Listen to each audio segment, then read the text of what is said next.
Jack Johnson, Dylan Michaels. Heading up until 2 o'clock, we've got you for the next 4 hours. We will talk some football with Matt Derrick coming up at 11 o'clock. Chiefs Digest 41 is the Mike podcast. Mick Schaefer will join us today. KSHB 41 sports director. We got the cuts before the show is over as well.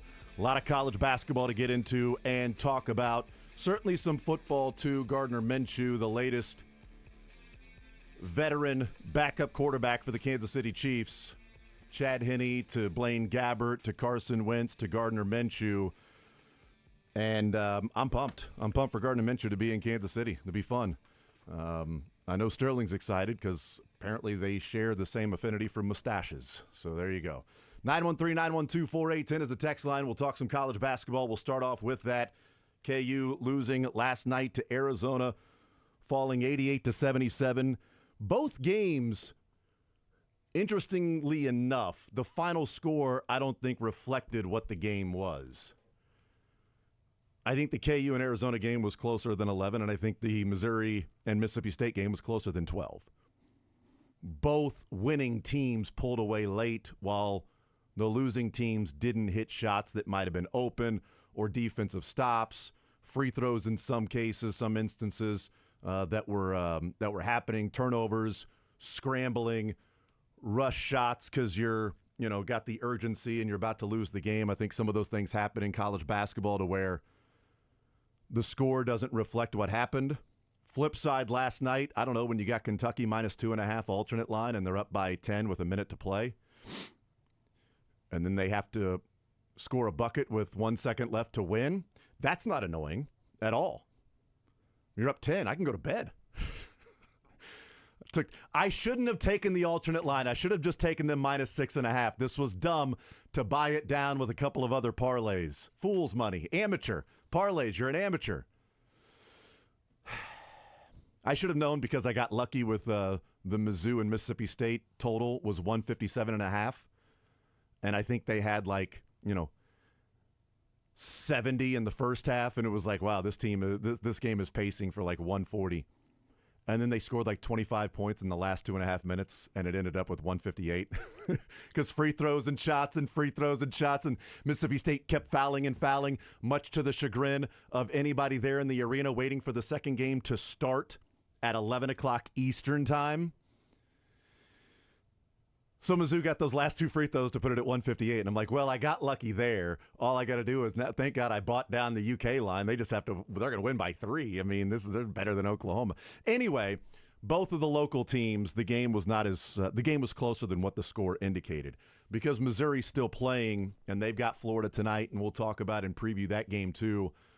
Let's start with the Kansas Jayhawks last night here in Kansas City, falling to the Arizona Wildcats, and I want to get your guys' thoughts on this game. Certainly, we'll play some sound, and I will tell you, while the players and Bill Self will mention fatigue, like Bill Self, and there were questions. He didn't just come out and go, wow, we were really tired.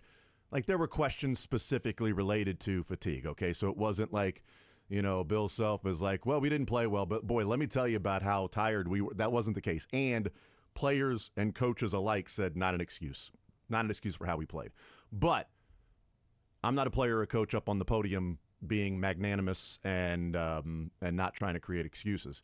This isn't an excuse, and I'm just generally wondering your guys' thoughts on this. Was last night's game lost on Wednesday night? In the way they played against UCF, in the dogfight, overtime, expending the energy. The reason I ask that is I know it's only back-to-back games, and we're not talking about, you're playing 3 games in 3 days and 4 games in 4 days. It's going to be tough for a team to win 4 games in 4 days in the Big 12 tournament. And, in fact, we don't even have a team that's going to be playing 4 days in 4 days, right? 4 games in 4 days. All bye teams left, yeah. Yeah, so it's, BYU, Houston, Texas Tech, and Arizona. Yeah, the bye teams ended up winning to get ready for the semifinals tonight. Not that it's an excuse, but to watch Zeke Mayo do what he did last night and then just leave, 3 three-pointers short, and one of them just wide open that barely hits the rim. Another one close to the top of the key that hits off the front of the rim. Other players looking like, defensively. It is not an excuse, but it could be reality And I'm not saying that if KU takes care of UCF and wins by 15 in the last 3 or 4 minutes, you got some guys in the game and you hear the rock chalk chant there at T-Mobile that last night they would have won the game because they lost by 11. But I do wonder in a back-to-back game scenario, which KU has never played this year, the closest they have played is the Saturday Mondays. They've done that 3 times. Before Big 12 play, there was a 3-game stretch or 3-day absence between games. So 3 times they've played with 1-day rest that it would be like a tournament atmosphere, but it's the first time they've played back-to-back nights. And the last time, the only time they'll have to do that. Was last night's game ultimately lost on Wednesday night? I feel the last 3 minutes were more so about fatigue than the entire game because KU did lead at one point in the second half, and they looked like they had good energy. Maybe not on the defensive side of things, but Arizona also scores a lot. I mean, their final regular season game, they put up 113, but also gave up 100. And then coming to Allen Fieldhouse, that Arizona team also put up a lot of points. But I don't know if I would say fatigue for all 40 minutes. I believe when it got down to it and they needed to start forcing some shots, you saw the tired legs because you're missing. It's one and done. Now you're coming back down trying to defend. Arizona's scoring at will. That's when I believe it showed up. And, I even said yesterday that this Arizona team doesn't take a lot of threes. They don't make a lot of threes. And they open up 5 of 6. Their bench at halftime was 5 of 5. But to your point again, if you leave Division I athletes open, they're going to make them, whether they are a 10% three-point shooter or ranked 70. Or ranked 265th in the country in three-point percentage as a team like Arizona is. Like, I'll call myself out, but the numbers were there. I'm not going to lie and say, oh, no, Arizona can get hot. They don't. They were one of the worst teams in the country at shooting 32% from 3 on the season. Ugly. But, again, when you leave them open, that was going to happen, and that leads me to the fatigue part. And, by the way, they went 1 of 11 in the second half. Or, excuse me, 1 of 7 in the second half from 3. And that's not a part of their game plan to shoot threes. It's like, well, if they're wide open, we'll take them, but we're not going to force them in the way UCF did. And even KU had a great night shooting threes. And defensively, yes, I do believe fatigue played a factor, but not until maybe the final 4 minutes. I thought the intensity, for 75-80% of that game was fine, but then toward the end it was off. Dylan, what do you think of last night? I know we're not saying an excuse. I'm just simply asking, was last night's game ultimately, now that we have the power of hindsight, was last night's game ultimately lost on Wednesday night? I mean, I think Jack nailed it. It's the whole game. They had a chance. They had energy and juice, and right at the end, it just felt like I don't want to say they let go of the rope. It was almost like their fatigue let go of the rope for them at the end. It was just like they couldn't hang on to that game any longer in the last 3 minutes, and almost it felt like their legs started to turn to anchors the night before in the second overtime. The whole floor, both teams. I'm not saying it was Kansas. It was just the fact you're playing a double overtime game. That's where I saw the fatigue start to set in, was the end of the UCF game. So for them to be in that game late like they were was impressive. And that was you're playing a 4 or 5 seed in the tournament last night. I mean, that's what Arizona's going to be. So that's a round of 32 game with a 4 or 5 seed and a good Arizona team that you just played and is motivated to get back at you for winning their game. And by the way, is a 4 or 5 seed that has an opportunity to move up to a 3. To get off that 4-5 line and play a 6 seed instead of a 3, instead of a 4 or 5 seed, if they were, because they're right on the cusp. They're like one of the, depending on the brackets that you look at. I'm looking through, and I think the highest they are out of the 107 brackets at Bracket Matrix. This was last updated last night, so before the conclusion of all the games. So it hasn't been updated for this morning, but 107 brackets at Bracket Matrix. The highest they are is a 4 seed, but it's right on the 4, right at the top of the 4 seed. So there are some brackets out there that have them close to a 3 seed. Beat Texas Tech tonight and get ready for BYU, Houston, whoever the winner. Get ready for the Cougars on Saturday night. Win tonight and play the Cougars on Saturday night. Yeah, Arizona can move up to a 3 seed. So that's certainly, if they end up being a 3 seed, you're like, okay, KU lost in a game where 35 minutes was a back and forth game. They fell behind by 13, fought back. Maybe that ultimately was, emptying the gas tank to fight back against Arizona after last night. Maybe that was the case. I don't know. But you don't have to do the back-to-back in the NCAA tournament. And the conference tournament is better suited for a team like Missouri, and I don't think they're going to win tonight against Florida, but the conference tournament is better suited for a team like Missouri that plays 8 or 9 guys in a game rather than Kansas that will play 4 guys for like 35 or 40 minutes on a given night. And especially in a must-win game, right? A tournament setting like DeJuan, KJ, Hunter, and Zeke. It's like, you guys are out there. You're playing ball. And back-to-back nights, you're out there, you're playing ball. It's going to be a little more difficult than, Arizona has, like 8 guys that played like 20 minutes. And their bench, outscored Kansas by a lot because they got 34 points from the bench from 2 different guys, And so it's better suited, the conference tournaments, for teams that have a deeper rotation. NCAA tournaments, it doesn't matter. The only reason you need a deeper rotation in the NCAA tournament is if you suffer an injury in a game, like Missouri and Mark Mitchell last night. You need a deeper rotation then. But in the NCAA tournament, you get a day of rest. The commercial breaks are longer. The games are a little bit longer. You have longer breaks, longer halftime, some of those things. So the fatigue isn't really an issue for your Saturday or Sunday game after the Thursday, Friday. But in the conference tournament, it does matter. And it's not really a setting set up for a team that plays 4 guys a lot and is looking for a 5th guy or a 6th guy to come in and play well, especially on a night when a couple of those bench guys weren't playing well. And A.J. Storr did his A.J. Storr thing, which is what we mentioned yesterday during the show at some point. I can't remember when we talked about it, but we brought it up at some point that if we're wondering about if A.J. Storr will do something, at that point talking about it yesterday, tonight, and had mentioned the last 2 times A.J. Storr got to double figures in a game, the next night he scored 0, or the next game he scored 0. This is now 3 in a row for A.J. Storr getting to double figures, and the next game scoring 0. So that, to me, that ship has sailed of whether or not you're going to have A.J. Storr be, a Remy Martin. Fran brought up last night that maybe Zeke, is a guy that can be the Remy Martin, but, Zeke needs to be the Ochai, or the Christian Brown or something like that. That's what Zeke has. He's got to play the role of that. He can't play the role of Ochai and Remy in the NCAA tournament. You can't throw that phrase around all the time. Remy Martin was a bench player. Right, exactly. Zeke Mayo is one of the top players on the team. I heard him say that. I'm like, no, Zeke needs to be Ochai. Yes. Zeke needs to be the shot maker. That's what Zeke has to be, the guy that makes shots. He does, and he has been. And he has been. The last 2 games, or 3 games, he's been really good. It was Steph Curry stuff last night. Yes. I haven't seen Zeke Mayo do that all year. He's had his games where he hits 5, 6, 7 threes. The step oh back, my goodness. Step right dribble between the legs to his left hand, step back, and touch nothing but net was like, yeah, he's feeling it. But eventually you run out of gas. And you do. I don't think it's an excuse. I think it's just reality of college basketball. And again, it was not used as an excuse by the KU players or the coach. No, and what's weird about this is just because they're Kansas, we view the losses differently. You go into last night going, man, you should win this game. It's Arizona, but you're still Kansas. And what you have to realize, which is what I've tried to say, is they lost to a better team last night. When they got him in Lawrence, it was because of the home court advantage. It was senior day. They were juiced up for it. And it's hard to beat the same team and one as good as that in 5 days. Twice in 5 days is really hard to do.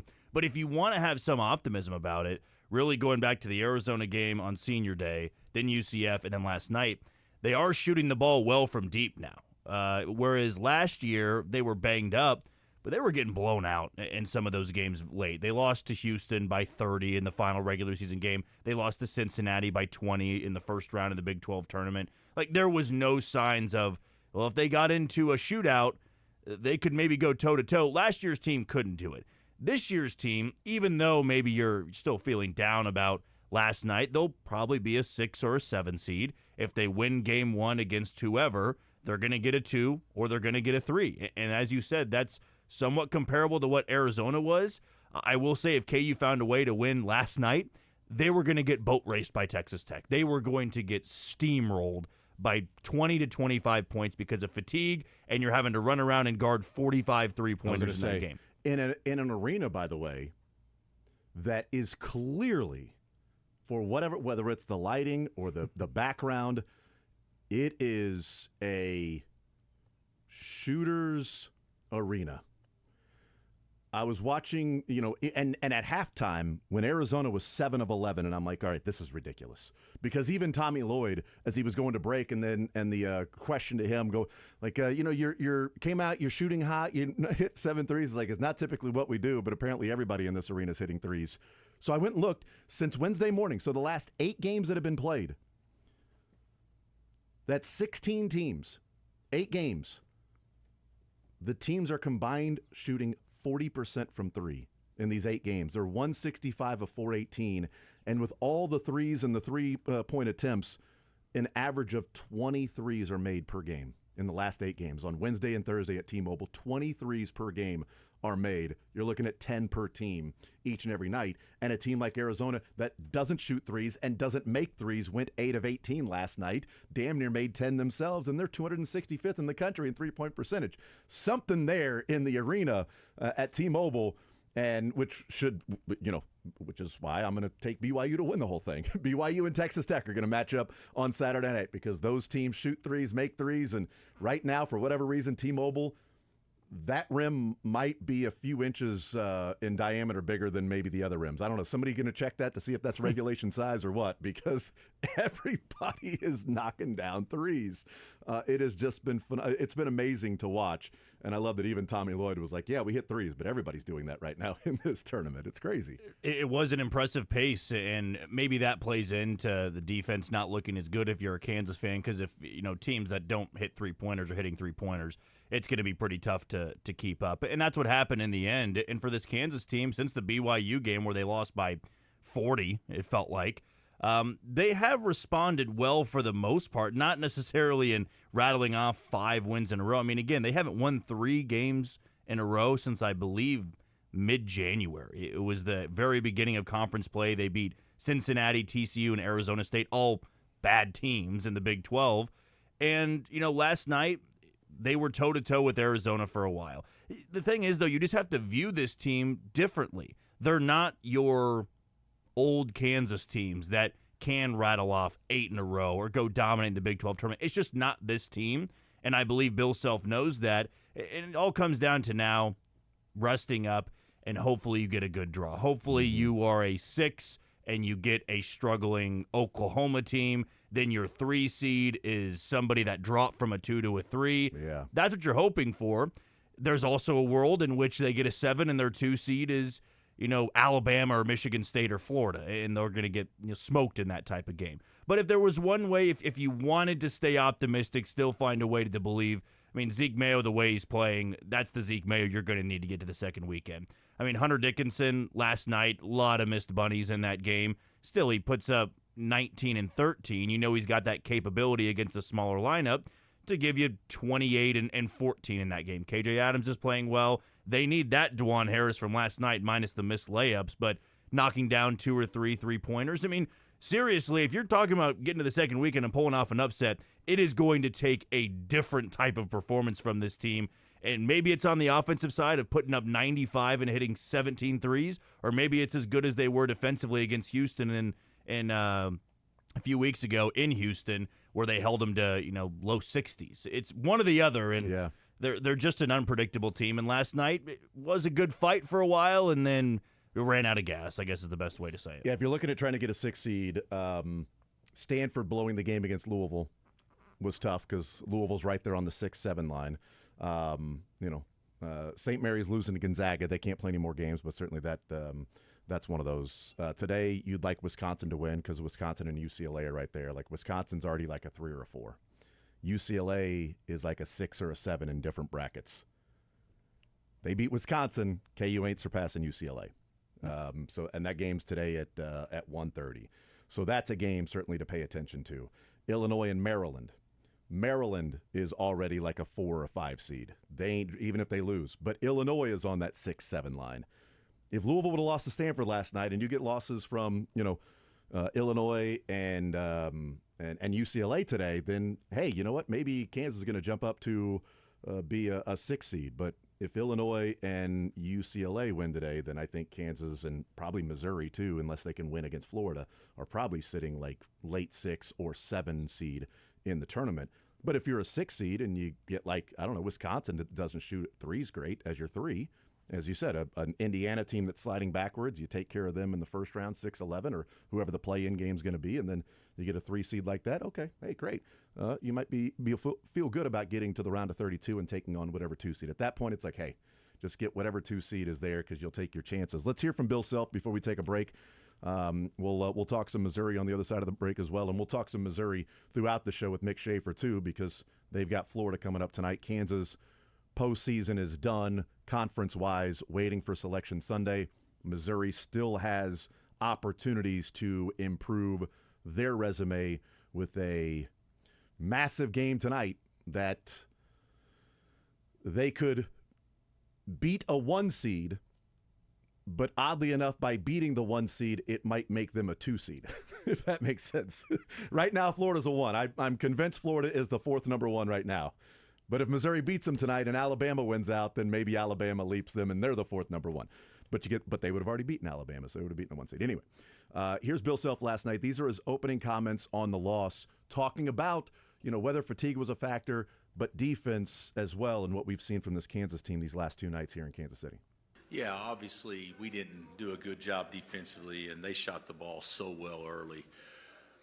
That gave them some separation, and then we actually played pretty well probably for the next 20 minutes and 25 minutes, and then we didn't close. But we tried hard. I think we had, not an excuse because we put ourselves in that position, but that was a pretty quick turnaround after 4 guys played almost 40 last night, and so I just didn't feel like we had the energy defensively to keep them out of the paint.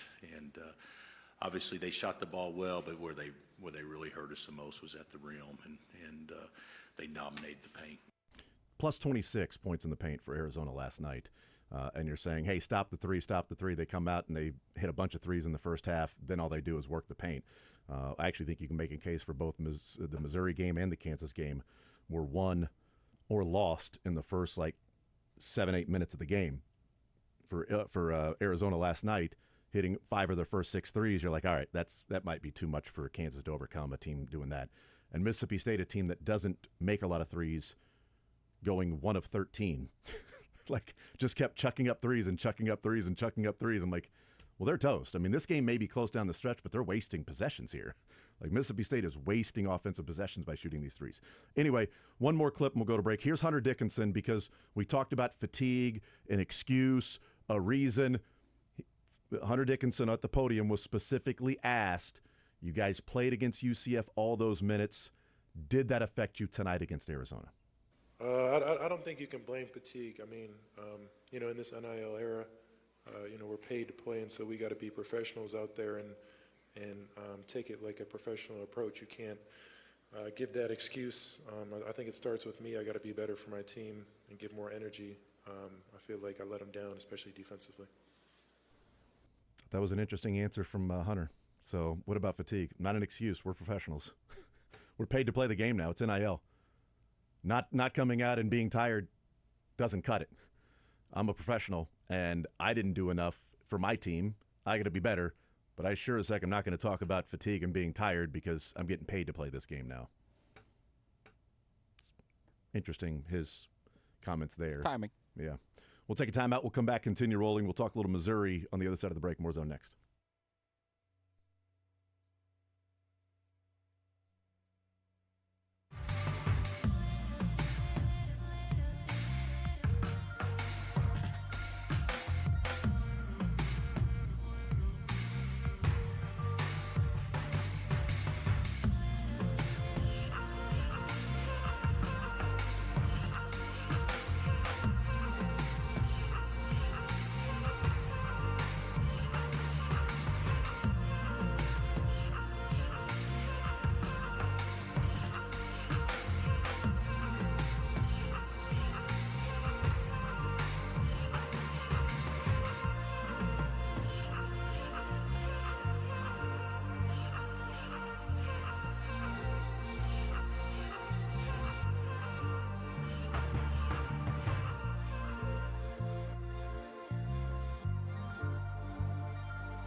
finish games, and you saw that last night. When he left the game, they had a 10-point lead, and then they kept turning it over and turning it. Owe is not a primary ball handler, and he was that guy.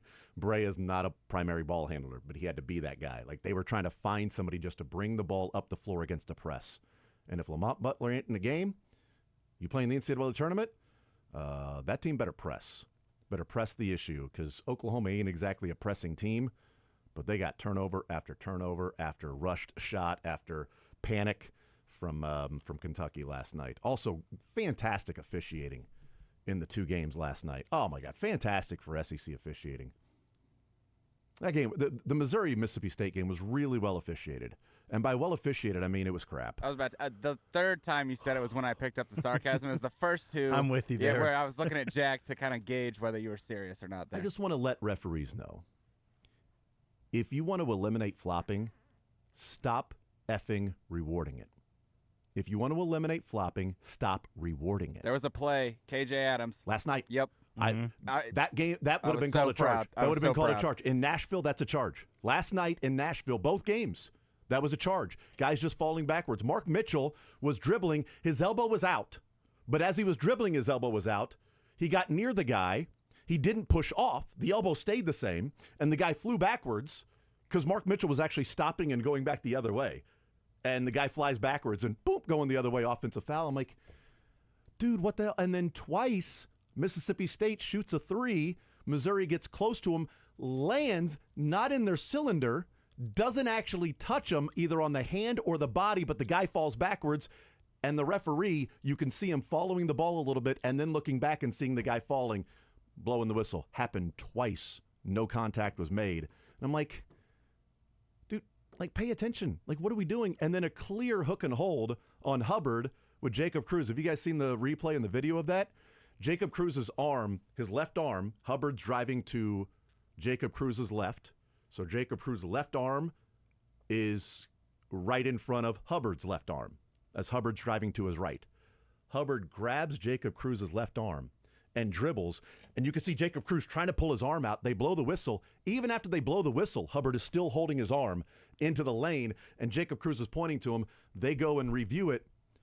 Foul on Jacob Cruz. Like, if that's not a hook and hold, then what the hell is? Anyway, that's besides the point. That wasn't really the point of the game last night. Missouri was able to overcome that. Mark Mitchell did go down in the game. Did not know about it until the second half. He left the game with 5 minutes to go in the first half. Josh Gray started the second half. He came out. Aiden Shaw came in. Immediately texting with the text thread, like, Mark Mitchell's injured. And not like we'll get an update here because all they've been doing is talking to Todd Golden the whole game. Here's a commercial break, or here's a break in the action. Let's go down to the sideline as Todd Golden's scouting this game. Let's have a 5-minute conversation with Todd Golden while the game's going on. Oh, halftime. Let's talk with Todd Golden.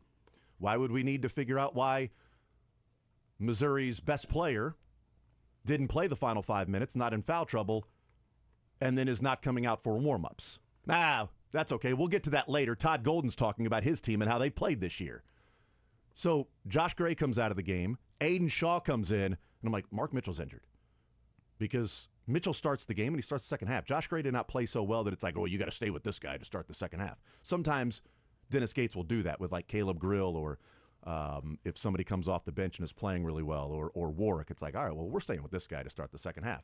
That didn't happen. It was Josh Gray. He comes out of the game, Aiden Shaw. We got like 15 minutes to go in the game, and they're like, yeah, we just have word Mark Mitchell is going to be out for the game. Oh, thanks. 45 minutes later. Appreciate you, sideline. Did you ask Todd Golden if Mark Mitchell was out for the rest of the game? Is that how you found out? Was it Todd Golden that told you while he was doing his scouting as to why Mark Mitchell's sitting over there in warm-ups at the end of the bench and not getting up and getting in the game and checking in? Did he tell you that? Was it part of his scouting report? Did you look at that? Thank you. Did you talk to Pete Alonso while Salvi was there doing something? Not sure. It's an odd Florida broadcast last night during the Missouri and Mississippi State game. That was weird. But here's Dennis Gates.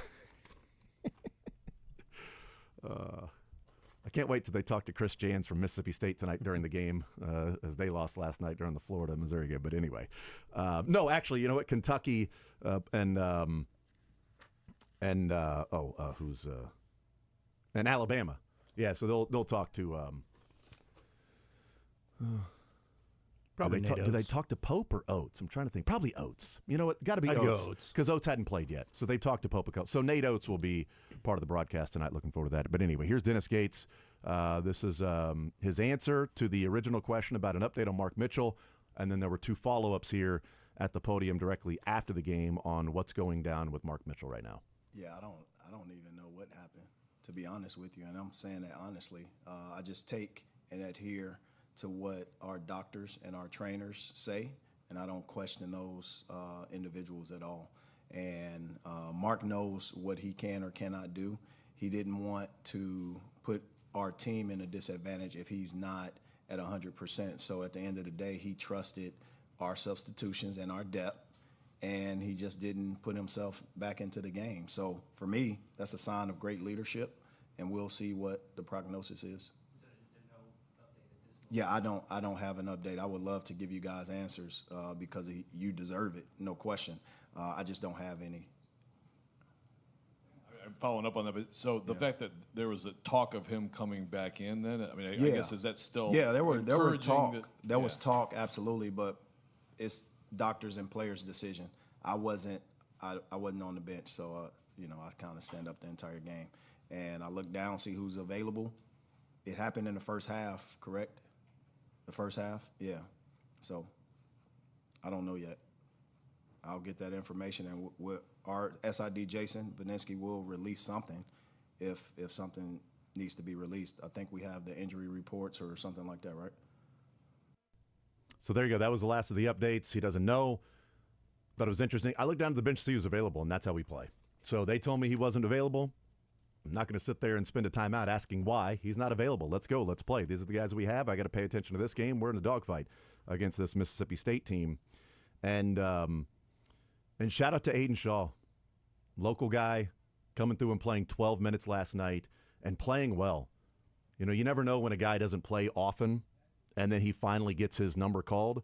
You know, he played 1 minute against Kentucky on senior day, played 2 minutes against Oklahoma, didn't get in the game against Vanderbilt, played 4 minutes against South Carolina when they won by 30, still only played 4 minutes in that game, and then he has to come off the bench and play 12 minutes and play well, and he did.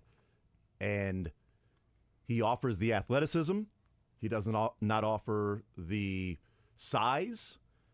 Tonight's going to be a much more difficult matchup against Florida if Aiden Shaw has to play, because they are going to be outclassed and outmanned on the inside, because they just don't, without Mark Mitchell, with Josh Gray in there, they just simply don't have the bodies to do that. But, you know, we'll see. But shout out to Aiden Shaw doing what he did last night. And obviously Tamar Bates and Tony Perkins, the big reason why they won last night. Tamar Bates has been struggling, did not play well on senior day against Kentucky.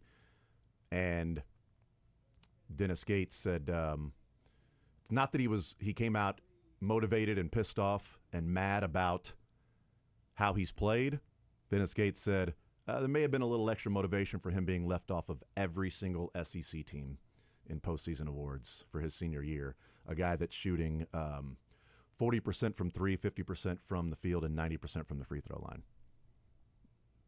Will end unless he has just an awful couple of games as the only Missouri Tiger with a 40-50-90 season. 43-50 from the field goal and 90% from the free throw line. And it ain't going to be at the free throw line because he's shooting 95% from the free throw line this year. He is as automatic as he gets. But here's Tamar Bates post-game on the court after it was over, and some interesting comments about the approach that this Missouri team had for Mississippi State last night. Tamar, you took over in the second half. How are you able to spark your offense, especially with Mark Mitchell out? I mean, we knew that, like, the game was just going to come down to execution in the second half. There was a lot of fouls, like the game was slowing down. So, I mean, I give all that credit to Coach Gates, honestly, just calling the right plays just to get guys in the right spots. Yeah, it was a back-and-forth game that was dripping with intensity from the jump. How is your team the tougher team down the stretch in those final minutes? I mean, we knew yesterday when they beat LSU that they was coming to play football. Like, they're a physical-minded team, and we knew that we had to bring our intensity, and we were able to do that tonight. Next up, you have a Florida team tomorrow that you defeated during the regular season. How do you beat them twice? What will it take? I mean, obviously, our preparation got to be right. We got to go back and get some rest. get a game plan ready to go and just come out here and see what we can do. All right, get some rest. Congrats on the win. Thank you. I said to my son, and this Missouri team, I think and a lot of people that have watched them have a pretty good read on early in the game what that game's going to be like. They typically stay in their skin that they wear the first 5 minutes of the game. They don't turn into a chameleon and adjust at that point. If they're coming out flat, it's probably going to be a flat game. If they're coming out playing well, it's probably going to be a good game. And even the players, to a degree. And the last few times Tamar Bates has gone out on the floor watching the game, and I'm like, talking to my son, I'm like, oh, no, this is a rough Tamar Bates game. You can tell already. Like, it just is a rough one. And he came out last night, and the first time he had the ball and drove, and I looked at my son, I'm like, oh, I think this is going to be a good Tamar Bates game. And then he splashed the three from the corner. I'm like, okay. And then the next time, doesn't take the three, drives up and under, reverse, finishing with his offhand. I looked at my son, I'm like, it's good Tamar tonight. It's good Tamar tonight. Missouri's going to win if they got him. And they didn't get anything from Caleb Grill. He couldn't find his stroke. He hit the shot right before half, which was big momentum boost going into half. But, Tamar Bates was the one that carried him, and Tony Perkins. I think it was his best game that he has played as a Missouri Tiger. And quite frankly, as the season was going on, I'm kind of wondering about how good the Big Ten is. I'm like, this was an all Big Ten player? It's a season ago. I'm like, hold on. Explain this to me. Tony Perkins is an all Big Ten player, gets to Missouri, and he's like, kind of generic. Tanji is injured all last year, goes to Wisconsin, and he's an all Big Ten player. A.J. Storr drops 18 points a game, gets to the Big 12, and he can't score. The hell's going on in the Big Ten? That's all I'm saying, I'm not saying. I'm just saying. But last night, Tony Perkins, my nephew texted and goes, oh, that's the Big Ten, all Big Ten team guy that Missouri was getting. Oh, okay, that makes sense. That's who he was, because good God, he was awesome last night and a reason why they won. And again, that's the Missouri team that I think people were used to this year, in that they go out there, they only take 24 three-point attempts. I mean, this was a team that was just getting into chucking up threes. I know they took 28 against Kentucky, but, I mean, you're looking at like 31, 38, 35 threes they've been taking. That wasn't their game early in the year. They were attacking, getting fouled. It was their points inside the arc. They were one of the best two-point percentage teams in the country. It's not analytically great, but that was their game. And then they started hitting threes and scoring offense, and all of a sudden it became, let's just shoot threes. And it was nice to see him last night get back to attacking. Tony Perkins attacking, Anthony Robinson attacking, Tamar Bates knocking down shots, but also attacking. It was good to see, getting out in the open court and getting transition buckets. That's what Missouri has to do. And those last 9 minutes, they were plus 14 points in that game. Maybe that was fatigue from Mississippi State. I don't think so, because they won by 30 the night before, and those starters got some rest there late in the game. It wasn't a 45-minute game like KU and UCF, where KJ Adams is playing 40 minutes and those guys are playing 38, 39 minutes. It's just not what happened the night before. So we'll take a timeout. We'll come back, wrap up this hour. We will hang out with Matt Derrick coming up in the 11 o'clock hour. More Zone next.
Jack Johnson, Dylan Michaels, heading up until 2 o'clock. Before we talk some football in the next hour with Matt Derrick, I want to play this clip from Hunter Dickinson. I thought he had a couple of really good answers. He talked about earlier in the press conference last night at the podium about how fatigue is not an excuse and saying, look, in today's college basketball NIL, we're getting paid, we're pros. There's no excuse for coming out tired. You've got to be ready to go. You got to be ready every single night. We're pros. You got to approach it like a pro because we're getting paid to play this game. And then last night, he was asked, and this was a really thoughtful answer, and I think a pretty candid answer. He was asked, what's the identity of this KU team getting ready for the NCAA tournament? I would say we're probably one of the more volatile teams in the country. I mean, when you look at it, we've played with the best in the country and been neck and neck with them and beat some of them, and then we've also been neck and neck with a lot of average teams. And so I think it just, depends on which Kansas team shows up. And, the blessing and the curse about these next couple games is you only got to be great for 40 minutes, and then you get another 40 minutes. And I think it starts with me. I mean, I can't go out there and play like I did today, or we're going to go home early. So I got to bring it, every game. He always blames himself with a lot of different things that, hey, it starts with me, I've got to do this, I've got to do that. So you appreciate that. But I thought that was an interesting answer from Hunter Dickinson of looking in the mirror and actually seeing what is happening and not trying to gloss over this. Like, no, we're pretty volatile. We come out and play well against some good teams. We come out and don't play well against some good teams. Depends on what Kansas team shows up. Is if you're asking what our identity is and what it looks like next week, which team's going to show up? Because apparently even in the locker room they don't know. And if they knew, they'd know how to fix it and not be Jekyll and Hyde and not be so high and low and have the pendulum swinging one way or another. It's a team that is dangerous at their best. I mean, we've seen it before, beating Duke, beating Michigan State, hanging with Houston, should have beat Houston and Lawrence. And they're also as bad as losing to Utah on the road, losing to Kansas State on the road. Teams that were not that Going close. Out by Utah. Yeah, I mean, getting destroyed in some of those games. BYU, not playing well against Utah, but then getting destroyed. Letting by that BYU. carry over. Yeah, I mean, right. that's the unfortunate part to it. And what I would say is, yes, they not only need to have the best KU performances now the rest of the way, but almost, I mean, you think about that first matchup in the same way it happened to Samford last year. That game does have to be a comfortable win, or you're probably not winning a few days later. If it is the same thing like UCF was, where you're in overtime, you advance, and it's 98-96, highly emotional game, I would bet a lot of money that KU does not win that next game against a 2 seed. But if they play really well, it's a comfortable win in the way they beat, I would say Arizona was close until the end. They closed that game out late. But you have a game like that, maybe you do have the confidence to roll in and pull off an upset in round 2. But I do appreciate the honesty. We all know this team is dangerous at their best and really awful at their worst. And, it's the Russian roulette style they play, where one of those 6 games they could beat you, but 5 of those times they're probably not going to. There's not much that annoys fans more than being lied to by like what we see and what we know is happening, and then somebody who's directly a part of it is like, well, no, that's not what happened. That's not what's going on. It's like, no. And that's why I like Hunter Dickinson saying, what are we? We might be the most volatile team in the country. And it depends on which Kansas team. How many players on a different team, or maybe on Kansas, will be like, oh, well, no, sometimes you got to give credit to the other team. They play this, they do this. We try to stay as consistent as possible. And, hey, you know what? You can't play like that every single night. But, like, just giving any random coach speak, generic nuke lelouch. Sometimes you win, sometimes you lose, sometimes it rains. Winning is like, totally better than losing. That was actually an honest answer.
Sports Radio 810 WHB. Jason Anderson with you. Matt, Derek, Dylan Michaels heading up until 2 o'clock. We'll talk with Mick Schaefer coming up later on in the show. College basketball underway with conference tournaments going on. The A-10 has been underway for the last half hour with VCU and St. Bonaventure. The Bonnies, 24-17. So that conference tournament already playing. And then, of course, the Big Ten tournament getting underway here any minute. Michigan State and Oregon. And the SEC tournament should point out Ole Miss and Auburn should be a fun one as well down in Nashville. So 913-912-4810. Matt Derrick is hanging out with us here. Again, Chiefs Digest 41 is the Mike podcast. Matt, how are you, sir? I am dandy. Good.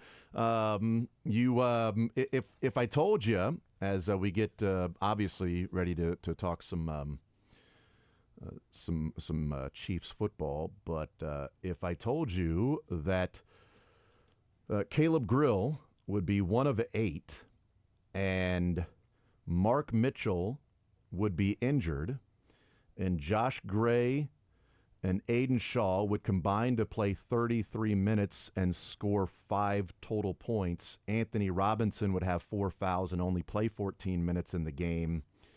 How many points would Missouri have lost to Mississippi State by in your mind? At least 12. I mean, right? At least. Now, I didn't tell you what Tamar and Tony Perkins scored, so I left those out specifically.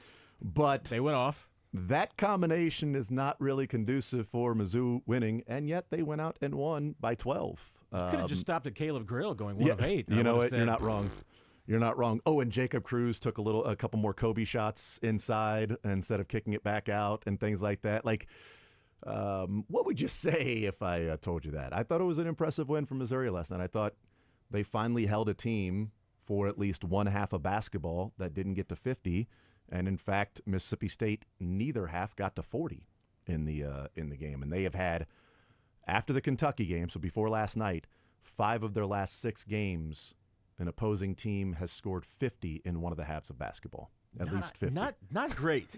5 not of great, 6 Bob. games. Not great. They've given up a 50 burger in one of the halves. And they didn't even give up 40 against a Mississippi State team that put 80 plus on LSU the night before.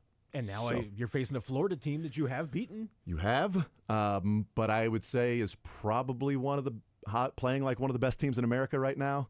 9-1 in their last 10 games in the SEC, and that ain't easy to do. Nope. With, see, who have they beaten in that time? Their lone loss was at Georgia by 5, but in that time they went to Auburn and won, went to Mississippi State and won, beat A&M, went to Alabama and won, took care of Ole Miss at home. In that, in their last 10 games, they've done that. Now they've also got they beat South Carolina, they beat Vandy, things like that. But Auburn on the road, Alabama on the road, Texas A&M, Ole Miss, Mississippi State on the road, and winning those games. Oklahoma, they beat by 20 at home. Yeah, if they went to Florida right now, I'm not sure they would win that game, but it's a pretty tall task. I don't expect much from Mizzou tonight to win against Florida, but they took care of business last night, and they at least give themselves an opportunity to play against a team that I think will be a popular, sexy pick for brackets that'll come out on Sunday night. You have once again eloquently expressed the key to being a Missouri Tiger fan, which is low expectations. Nailed it. Low expectations, you can't be disappointed. Lowered expectations. Less than L in the house here. All right, let's talk some Chiefs football with Matt Derrick. Chiefs Digest 41 is the Mike podcast. Where do we start? Do we start with Gardner Minshew as the latest backup quarterback for the Chiefs? Well, not the latest, since Bailey Zappi's in the house now. Sorry, Bailey Zappi is playing. How about that? WKU in the house. We say Hilltoppers. That'll make the wifey happy about that. Is WKU flavor. Now, you know what? Now she may want to go to training camp and watch a practice or two. There you go. She can check out her old quarterback from a few years ago at WKU. So, yes, Bailey Zappi, Gardner Minshew. Is this? Let's start there. Does this mean anything for Oladokin? Are they kind of done with the trying to bring Oladokin along? If now they've got 3 guys that have started in the NFL and played significant reps in the NFL for a couple of teams in Bailey Zappi and, of course, especially Gardner Minshew? Well, they brought in Bailey Zappi last year for a few weeks on the practice squad, so obviously there's been some previous interest in Zappi and what they could possibly do with him from a developmental standpoint. It begs the question because the Chiefs have the last couple of years only kept 3 quarterbacks going into the season. And obviously at one point they were willing to go with Bailey Zappi instead of Chris Oladokin on the practice squad this year. So, yeah, that'll be one of the competitive spots, and the question's going to be is Bailey Zappi or Chris Oladokin good enough to challenge Gardner Minshew? I don't think so. It's one of those things where Andy Reid always likes to have a veteran in that number 2 spot. At least here in Kansas City, he has. Back in Philadelphia, he was all about getting a young quarterback, developing them, and then flipping them for picks and everything. And I would have liked the Chiefs to do that. Not his MO anymore. I think it's harder to do that. Teams just don't seem to be willing to give up picks for a backup quarterback as much anymore. And not really willing to take a risk on a backup quarterback, trade for him, and then he's now your starting quarterback that we've seen in the past. It's a little bit different, and when you've got, I think it's even a little bit different now that you have Mahomes as a more veteran quarterback. He doesn't need, I don't think, the crutch as much, and I use that word for just, it's not maybe the right word, but a support system, maybe a better phrase to use there.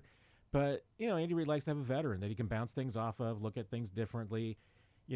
Nick Jacobs on our podcast, 41 is the mic, pointed out that, Andy Reid seems to really enjoy bringing in quarterbacks with different perspectives and different experiences to kind of be in there with Mahomes, that maybe he can pick his mind a little bit and maybe pick up a few different things. And Gardner Minshew's been around a little bit, and I think he was with Doug in Jacksonville for a little bit. So that's a good point. There's some crossover there. So it makes sense on a lot of different levels. If you're the Chiefs and you got to play with Gardner Minshew for an extended period of time, hey, you would hope that you could at least be a 500 team. But are there things that Patrick Mahomes can benefit from having a guy like Gardner Minshew in the room? Probably. the room got kind of cooler, with the Gardner Minshew. With the stash? Yeah, absolutely. You bring guys in with different perspectives. You can bring them in and go, so what did you do in Vegas? And that'll tell us of what never to do. So at least we can eliminate a lot of ways to not invent a light bulb. We can come up with a lot of different ways to win a Super Bowl. Gardner comes in and gives us another 50 different ways to not win a Super Bowl. Not win a Super Bowl, yeah. So we can get the Raiders' perspective here on Gardner Minshew. Yeah. So that is the latest. Gardner Minshew, the backup quarterback. He's still going to be owed, $3 million and change from the Raiders this year.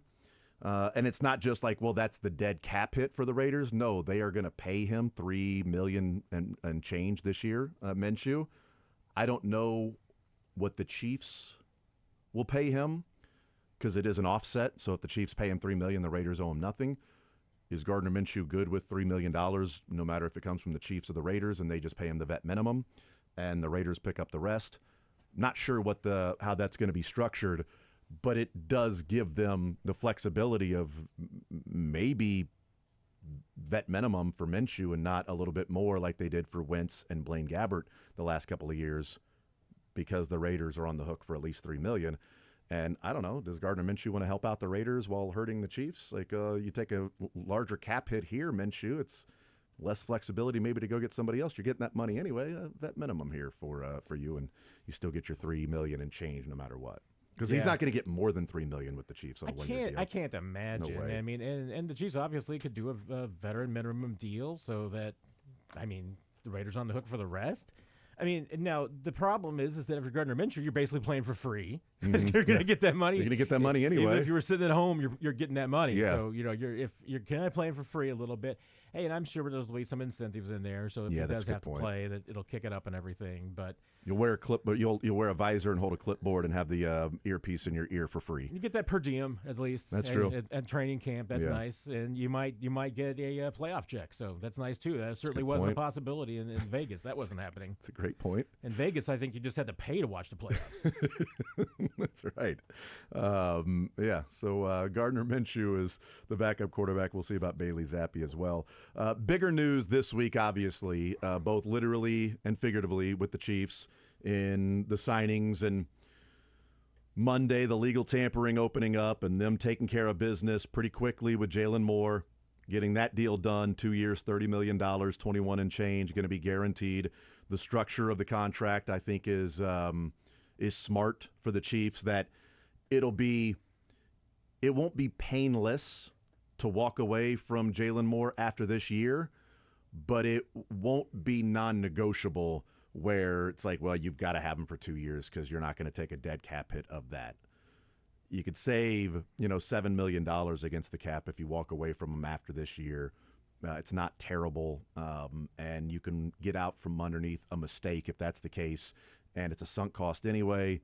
If he's awesome, well, now it's only, $17 million cap hit for what could be even if it's across the board generic, average left tackle, which would be quite the upgrade from last year if you just get average play for 16, 17, 20, 21 games for your left tackle, hopefully 21, even if it means they don't get the bye, because 20 they could get the bye and not play in the Super Bowl. We'll go with 21 for him next year.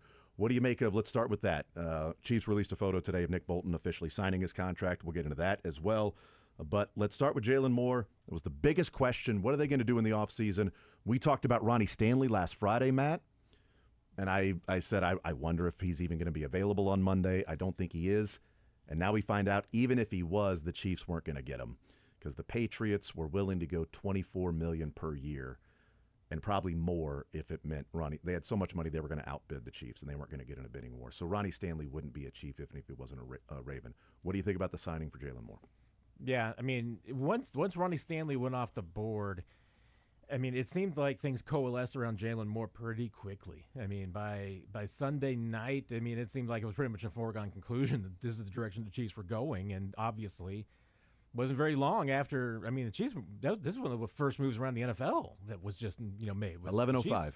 Chiefs jumped quickly as far as getting that deal done. There was some speculation as to how the tampering period opened up at 11 o'clock and they had a contract done at 11:05. Hey. I've got a theory on it, but we'll talk about that in a second. Hey, But anyway.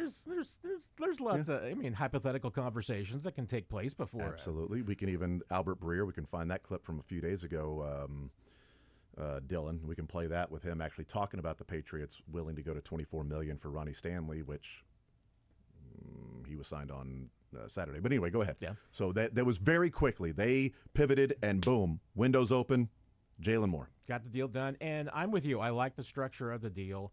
It's set up very well that if, hey, you get average tackle play for 2 years from this kid, I mean, you'd take that. For the dollar amount that you're paying, $14, $15 million, I mean, you would take average play at that position. So that's okay.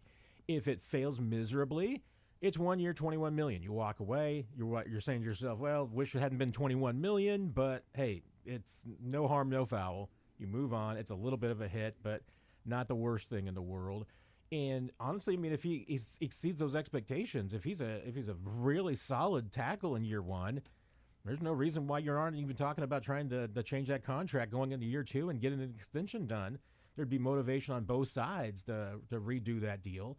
So I think it's a win-win. I mean, obviously for the Chiefs, you're hoping that it pans out to where at least you're getting average tackle play, and you're at least considering and having the option of bringing this kid back for year two, and it's not just a one and done. But compared to the other alternatives, because if you were talking about paying out the money for Dan Moore, woo, that is not a contract I would have been wanting to hand out. You and I, that was going to be my next one. So I mean, so I think the Chiefs made the right choice as far as the options, and for the cost, it's the right decision. Now let's just see if it pans out. And, you know, it can go one of two ways. I mean, the Chiefs, you can argue, have had questionable success as far as developing and growing players. This isn't a guy that technically you have to develop and grow. He's been in the league for 4 years, hasn't been a full-time starter. So there's a concern. Full-time player, is he going to get exposed? Some of the weaknesses. His numbers are good. I mean, as far as pressures allowed, sack percentage, all of these things, they're good numbers. It's just that he's only basically played one season in 4 years. I mean, you put all the playing time, it comes out to about a season. Yep. But it's been sporadic. So, you know, teams haven't had a consistent look at him. Once teams get a consistent look, and, you know, that kind of happened to Joe Thuney a little bit. Once teams got a consistent look at Joe Thuney at left tackle, or like, okay, here's how you can attack him, and it got to be a little bit more of a struggle. We'll see if the same thing happens with Jalen Moore. Once there's more film on him, once they see him in the Chiefs' offense, will it be, hey, looks great the first 4 games of the season, and then it gets to be a little bit more difficult? We'll see. The real quick, putting a bow on the Gardner Minshew, Kendall, appreciate you texting in. Kendall Gammon saying, because we said, you know, he could just sit out and still get paid, you know, and essentially playing for free. He said, you know, don't dismiss how big the benefits are for the NFL each year you play. Oh, yeah, so that's absolutely true. every year you're there, those benefits Great gets even better for post-playing career. Pension, you know, health benefits, all of that stuff. The 100%. longer you play, the better it is for you. So, yeah, I'm technically playing for free. I could sit out, but I'm accruing another year of NFL. And so, yeah, that helps. You mentioned the book and getting a read on Jalen Moore and how good of a tackle he'll be if other teams sort of know his weaknesses or avoiding his strengths. And we saw maybe with the Eagles and Joe Thuney. I liked the tape and the game that he had against the Rams. That was the 4th game that he started in a row for Trent Williams. And I like that one for 2 reasons. One, he played well, and there's a lot of, you know, video out there. I tweeted every single pass rush rep that Jalen Moore had against Jared Verse, and then also against Byron Young and Braden Fisk, who all those guys I think combined for like 25 sacks last year for the Rams. They were pretty good. It was also the 4th game he started. So if there was all right, this is what Jalen Moore does. This is maybe different from Trent Williams. Maybe we can get a little bit more of a read on what he offers and how to attack him. And he performed really well in that particular game. So I don't know how that will translate to he's the main guy, and every single week you get more and more of a book on him, more and more of figuring things out, and that may be what happened with Joe Thuney. But I did like what I saw in that game being able to limit what the Rams were able to do, not giving up a sack in the game, only losing a couple of reps. And even in those reps that he lost, it was still competitive. Like he didn't Dan Moore it. He didn't just get whipped and the whole play is blown up because he whiffs and there's nothing a quarterback can do at that point. None of that was on Jalen Moore's tape of, seeing him. It was a competitive loss, even if it was a loss in a pass rush rep. Yeah, and to me, if this is going to be a success, there's going to be a couple of keys to it. I mean, one is obviously the Chiefs have got to do some things differently on their offensive line. I mean, that's one of the fallouts of the Super Bowl is that the Eagles pretty much just exposed all of the Chiefs' flaws from a offensive scheme standpoint and what they do on the offensive line, blocking everything, because the book is out. So the Chiefs can't show up doing the exact same things on the offensive line that they've done in the past. And two, I don't think you can do the same thing what you did with Orlando Brown, which is then bring a guy in, pay him, and then completely try to change him to fit the way you do things. You got to get this kid doing what he's good at, and keep him doing that, and let him kind of be himself a little bit more than maybe you did with Orlando Brown. Because this is a situation where I think that if you want it to be a success, you need to probably adapt your style, your coaching, and everything to fit your personnel, not force your personnel to fit your style and what you want to do. Because that was one of the challenges that they had with Orlando Brown, was that they wanted to rebuild him, they wanted to refix him, and I mean, in this case, you got a kid that's been playing well. I mean, I think the worst thing you can do is try to get in his head and try and fix him. Would it behoove the Chiefs to maybe even look in the mirror and go, okay, so this is what this guy was doing? And the main difference being Jalen Moore gets to his spot quicker,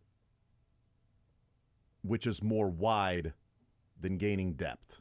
It's more across the line of scrimmage and moving quicker to his left to engage with the defensive end, rather than dropping and getting ready for the hand fighting or the arms or the punch or whatever it might be that's going to come from that defensive end rushing. Chiefs like to gain depth with their tackles and that kick step dropping. And Jalen Moore, the one thing that stands out is it's not really a kick step. It's not 6 o'clock. It's more like 8 or sometimes 9 o'clock. 8 o'clock really as he's getting wide rather than deep.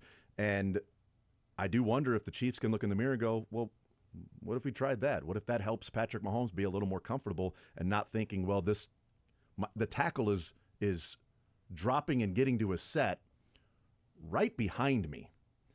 So as I'm looking down the field, my vision out of the corner of my eye, I don't see him because this guy is gaining more depth on some of those longer developing plays. And I wonder if maybe it makes him a little more comfortable if he's looking down the field and he can also see Jalen Moore right there, immediately engaging with that guy.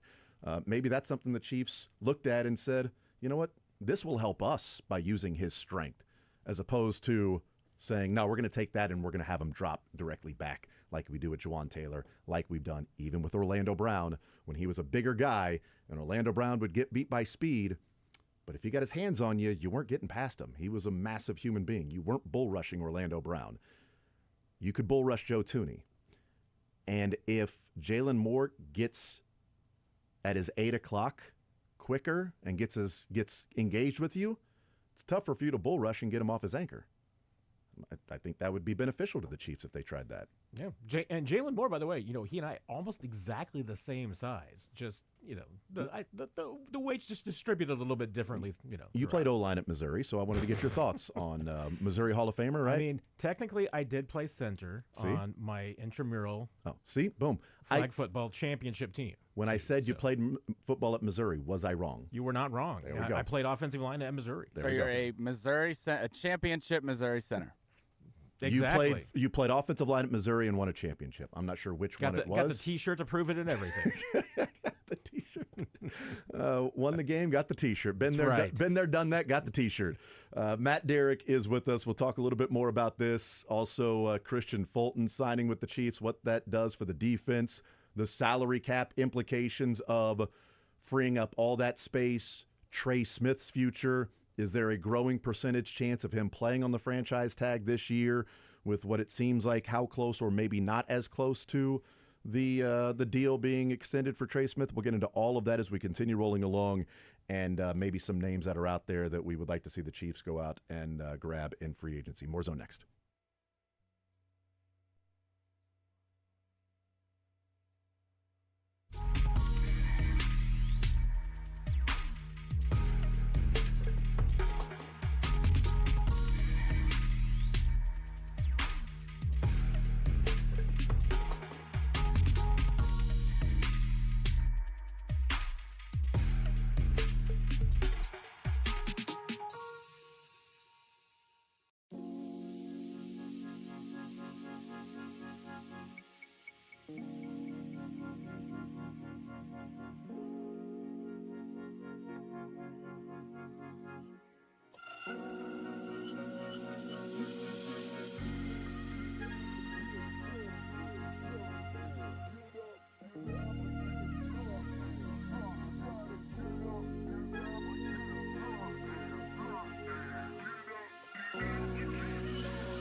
Jamming out, baby. As always. Love it.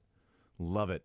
The wind is heading here. Has the wind started yet? You were out, I guess you were just walking from your car to the... No, it was a little breezy on the highway, I'm not going to lie. Okay. Yes. Clouds are moving in. Not excited about that. Some rain moving in, some clouds moving in, some high winds moving in. What are the winds? Up to like 80, 90? Not quite that bad. Not yet. Are you sure? Later today? It's supposed to be that's like a hurricane. 130 mile an hour winds. I'm just throwing numbers out there. I have no facts. It has gotten that high, but like it's been 70. Didn't we have 2 years ago or last storm when it was that crazy wind that was like there? It was like a hurricane. 70, 80. It was yeah, right. So yeah, I have no idea what the winds are going to be today. I know that the fact that the grass is dry, there is the wind advisory, and don't have fires out in the open for no reason. Don't do that. I'm not sure. And of course, Pi Day. And it's Pi Day. It's Pi Day. It is. 3.14, and then nobody knows the rest. 1579. Just joking. Mathematicians know the rest. they can go like 20 or 30, decimals deep. Yes. And that's crazy. Yes. Pedants can go a couple of hundred decimals deep. Yeah, I'll take your word on what that word means. Let's hear from Albert Breer. This was from a couple of days ago, and just talking about the Chiefs coming to an agreement with Jalen Moore at 11:05. When 11 o'clock, the tampering window opened.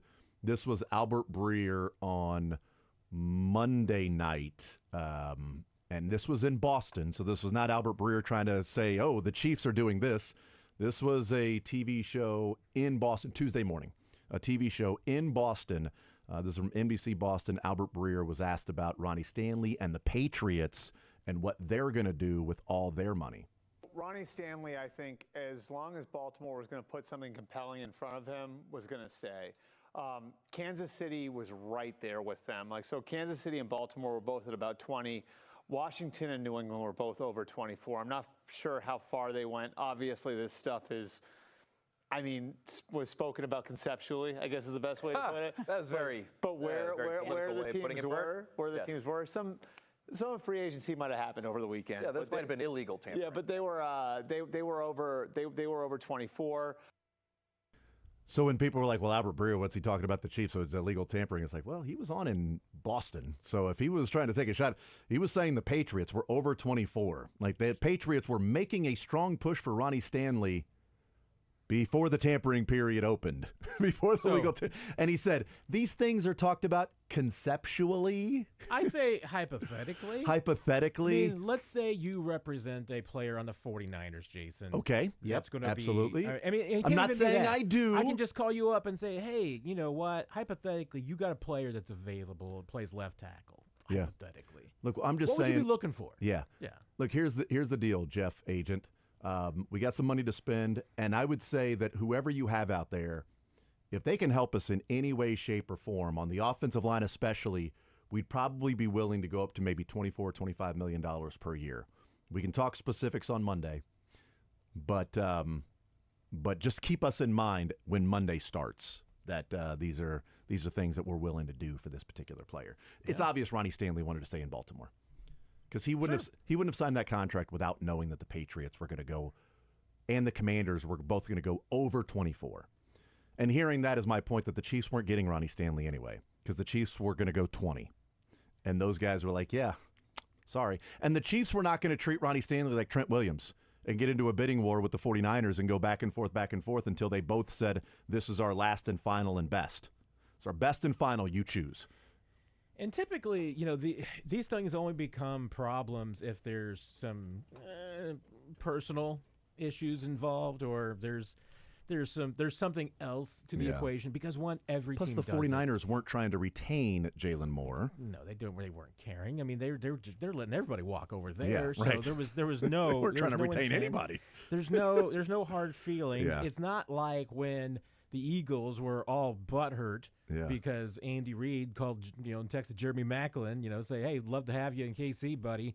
Hope something works out, or whatever it was he said. Was it the Eagles that was mad, or was it another team that wanted Jeremy Maclin that reported him? Could have been another team. Because I'm trying to think. I wasn't here covering the team. The Eagles were the ones that benefited. Because I know. They're the ones that got right. I wasn't here covering the team at the time, but I remember thinking like, oh, well, bleep the Eagles. And then I could be wrong. I thought there was a report out there that was like, there's no connection to the Eagles. They don't know who did it, but it doesn't seem to be the Eagles. And it could have been. And could that have been sounds the like Eagles. a leak from the Eagles. Could have been the Eagles just saying, we didn't do anything. We We didn't didn't care. been We somebody weren't else. keeping Jeremy Maclin. I'm like, well, then it could have been a team that wanted Jeremy Maclin.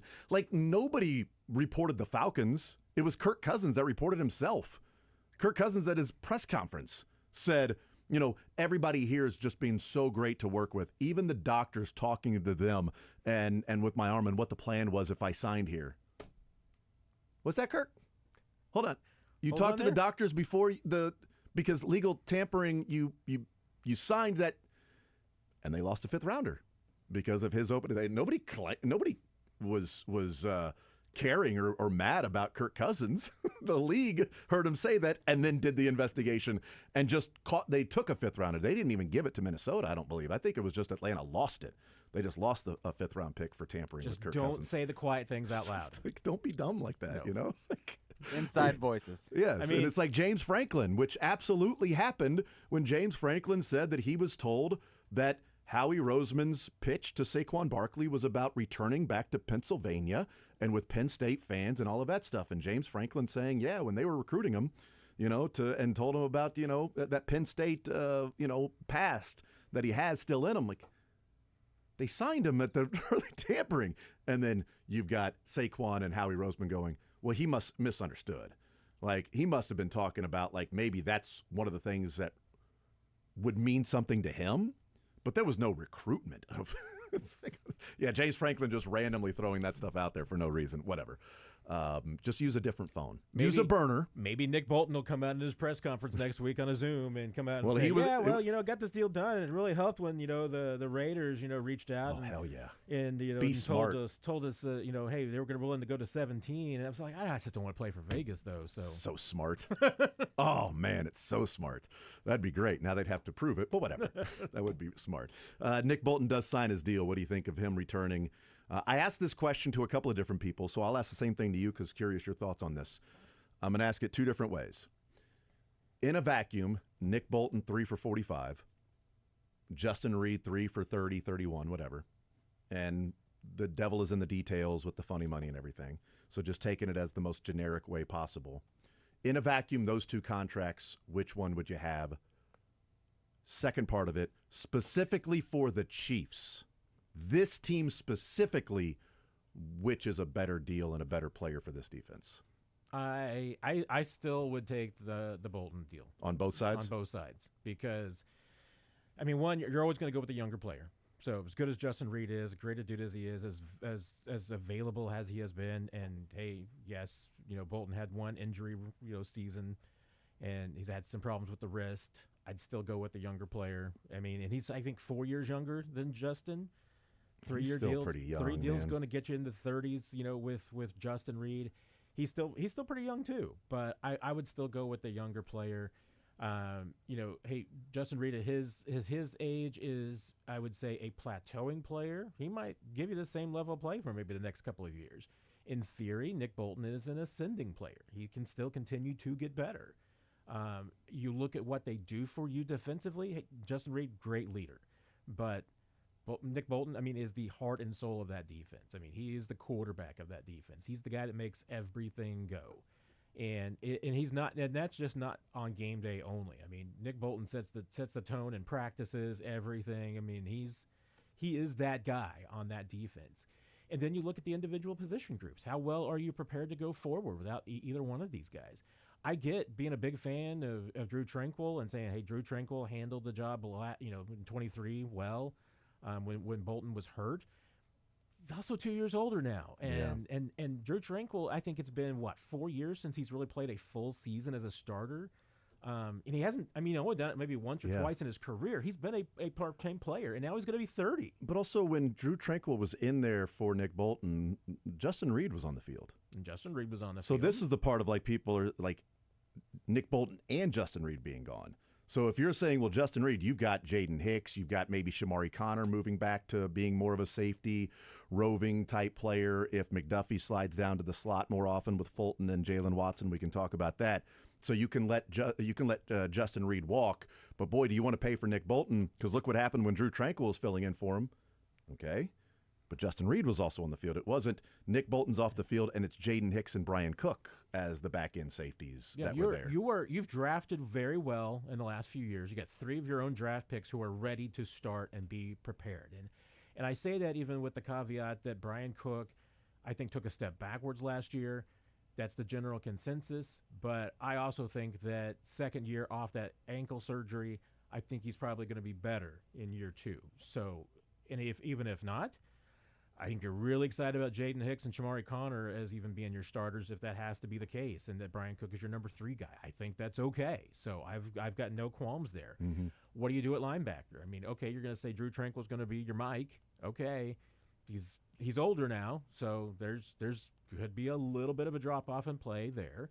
You've got Leo for 1 more year. You don't know how much longer. And then there's a couple of things to remember too. When Drew Tranquil was playing well in 23, you had Willie Gay as your 3rd linebacker because you let Bolton walk. You don't have another starter. Was your 4th. You're gonna need to go get another starting linebacker. So this Bolton is now your starter. So you got your 3 back.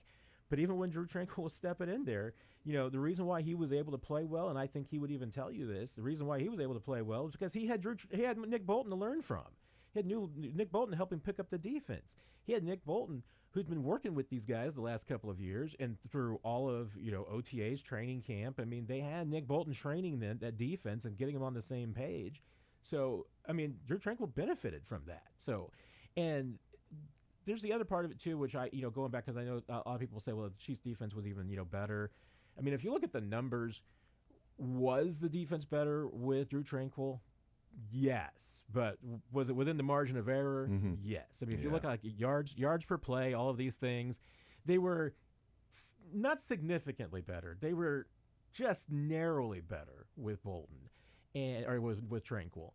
And and part of that is teams not probably completely adjusting to the fact that Tranquil's out there, not Nick Bolton. They're 2 different types of players. They have to have 2 different types of strengths. If you're attacking the Chiefs, defensively, preparing for Nick Bolton or the typical Chiefs defense, Tranquil gives you a little bit different look, so Tranquil probably benefited from that.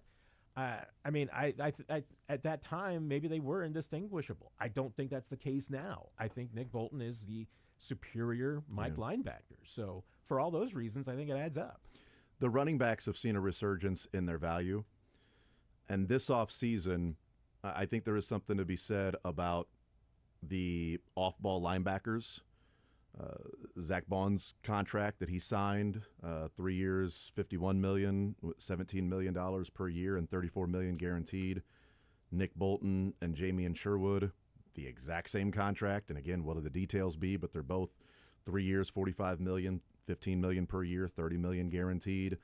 The Buffalo Bills extended Terrell Bernard. The Commanders brought back Bobby Wagner. Those were the final 4 teams in the NFL.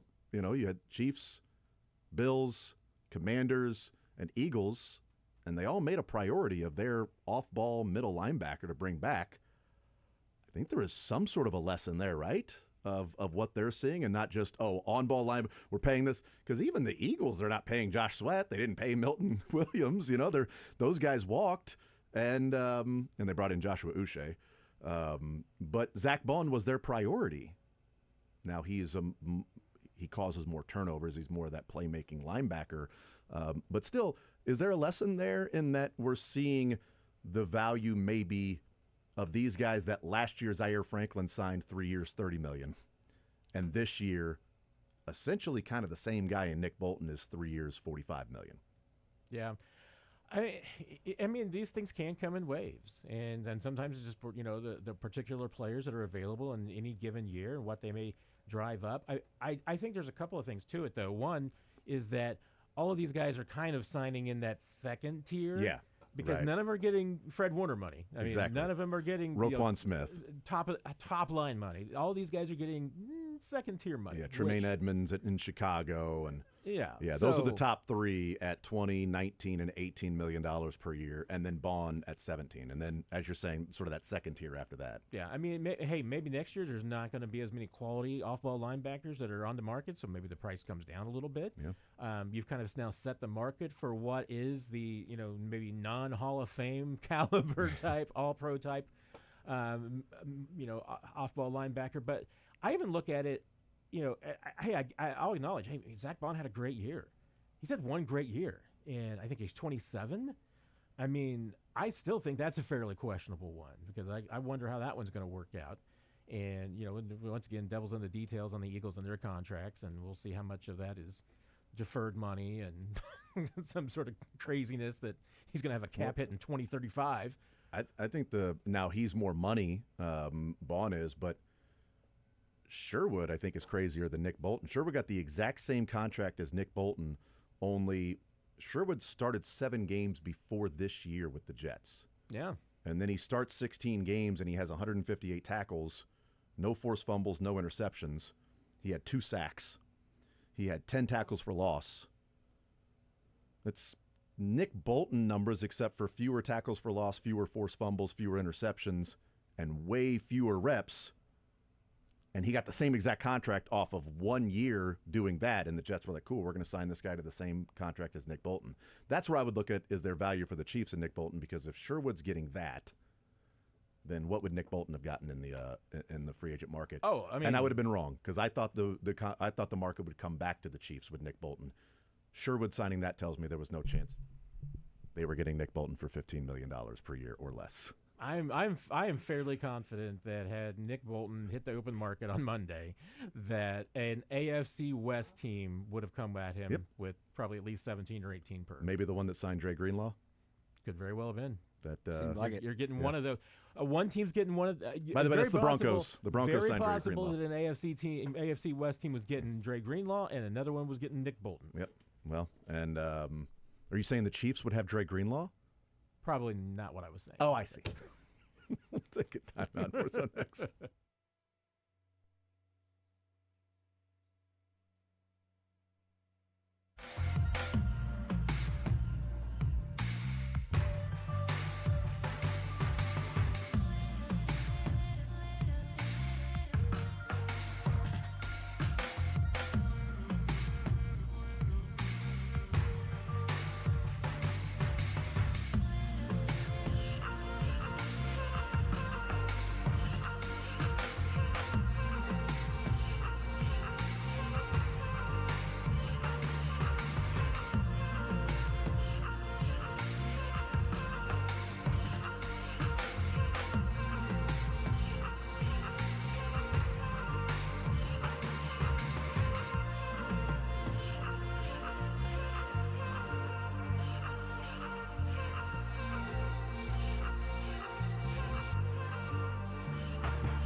was interested in sports like basketball and football. Oh, cool. Let's have him on the show. Dylan, can There you reach you out go. to Sterling to get him on the show? I'm on it. Not Holmes. The better Let's get a good Sterling on the show, shall we? He's not here to defend Not here himself. to defend himself. You know what? Don't go on your 17th bachelor party in 2025 then, huh? How about that? Maybe be here to defend yourself. You know who wouldn't take days off? Sterling Brown. He ain't taking days off. And for once, Sterling Holmes will be the poor man's Sterling K. Brown instead of the poor man's Miles Teller. It's exactly the poor man. By the way, Bracket of Sound comes out on Sunday. Since you said that, reminded me of a clip that is probably going to make the field. That was so good. Is Jim Abbott north of a 4 seed? Jim Abbott's going to be a good one. Yeah. Okay. I will tell you that the selection committee has notified me, because I'm not the selection committee. I don't do it. People think that I put it together. No, not at all. I'm just saying the selection committee for the Bracket of Sound has notified me that all of the teams that have a chance to be in the tournament have already been selected. So the selection committee has looked at every single team over the last year and how they've played and has eliminated those that weren't tournament worthy. Nobody can play their way in this weekend. Nope. Well, they could play their way in this weekend, but anything that's already happened is out. And they have told me that both discount Sterling Holmes being a discount Miles Teller and Dylan Michaels discovering that Jim Abbott didn't only had one hand a month ago, they are safely in the field, is what I've been told. That even if there's a bid thief over the next couple of days, that they are not going to get left on the cutting room floor. They can only do damage to their city. They can't do anything better. Yes, that's exactly right. But I've been told by the committee that. I don't know for a fact because I'm not in the room with the committee. Automatic bid. They've made it in. They are definitely in. So yeah, and we'll see if any tournament runs happen over the last 2 hours of this show. More so next.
but just next segment. Whenever he shows up, next segment, it's hailing where we are right now. I don't know if that's going to throw off the timing for Mick, but the rain is here. And the Big 12 basketball tournament tonight. So, hey, you know what? If it's going to be rough weather, at least it came after we had the great afternoon days with Tuesday, Wednesday, Thursday, when it was 70 degrees and sunny over these last 3 days. So, yeah, thank you, weather, for waiting a couple of days. It was very nice of you to do that. Let's talk continue talking some Kansas City Chiefs. Matt, I wanted to get your thoughts on this soundbite that I heard yesterday morning. I was listening in, just trying to scroll through the New Heights podcast that came out Wednesday, and they did it. The entire podcast is them with Matt Stafford. And, you know, I'm just trying to scroll through to see if there's anything there. And he's talking about rookies. And I was about to fast forward when he was talking about rookies. And then he started talking about Jalen Daniels and what he likes about watching the younger guys play. Because the question was specifically like, hey, Tom Brady has this thought about these guys aren't ready to go. And I'm like, let me hear what Matt Stafford has to say if he agrees with Tom Brady or not. That's not even what I took away from that. If you haven't heard this, Matt, if you had, great. But if you haven't heard it, and those that haven't heard it, here's Matt Stafford. This is from the New Heights podcast this week. He was talking about Jaden Daniels. But I want you to listen to this and remember what the conversation was at the Combine with Brett Veach about the average depth of target and getting Patrick Mahomes to not overthink and saying maybe Patrick is too advanced now, that we've got to just figure that he and Matt Nagy getting together, that overthinking Patrick Mahomes. Here's Matt Stafford talking about just generally what he sees and what he likes about watching rookies play. I like watching the young guys play because it kind of like revitalizes me, invigorates me a little bit. Like, golly, these guys are out there just playing carefree, ripping it. You know, sometimes when you have, you know, a bunch of years of experience, you got some scars too, right? And you're like, I mean, these guys are just letting it rip into this coverage and and I'm like, I remember CJ threw a touchdown. I think it was a preseason game. He threw like a bang 8 into 3 buzz right over the safety's head, and I was like, I saw him that year we played him or something or practiced against him. I was like, what are you doing, ripping the skinny right in the rotation for a touchdown? He's like, hey, man, they didn't play it right. And I'm like, just to be carefree enough to be like, you know what, shoot it in there and score. I'm like, man, I'd have been going that way. Yeah. And, you know, probably been 2nd, 6. We'd been happy with the 4-yard completion, but my man's trotting off the field with a touchdown. That is real. I mean, I noticed that even just for me, like, you get resistant to some things sometimes just because you've been burned on it 100%. And like, I don't really try. And then you'll watch somebody else do it, and all of a sudden it, like, works out. You're like, man, am I wrong in this, or am I right? Like, what's going on here? I mean, it sounds like yours is pretty black and white, but but like the further you go, no, I'm with you. The further you get in your career, you got to fight that sometimes, right? Where for you're like, sure, man, like I know how they should be playing that defense, and they're not playing it right. But like I went over here and this was open, even though I know it shouldn't be. You know what I mean? You're like the teams that are really ultra like undisciplined on defense don't want to give away any secrets, but those but those are tough ones to play sometimes, right? Because you're like, you know, you may get a freebie and score or whatever, but a lot of times, man, you're passing something because you know the coverage and it's wide open because they blew it. I was fascinated listening to that conversation with Matt Stafford and then Jason Kelsey saying, you know, you get resistant after being burned by something. You get like Matt Stafford said, scars over the years, and you know. CJ Stroud throws a bang 8 into 3 buzz and asks him, you know, why were you ripping the skinny on that throw? What are you doing? CJ Stroud's like, they weren't playing it correctly. And Matt Stafford's like, boom, I would have gone over here, little check down 4-yard gain, 2nd and 6, feeling good. And immediately I thought back to the Combine when Brett Veach said that Patrick Mahomes, they got to try to get him to not overthink. That can we play that clip? It's about 16, 17 seconds. This was a question just about, hey, average depth of target this year is down.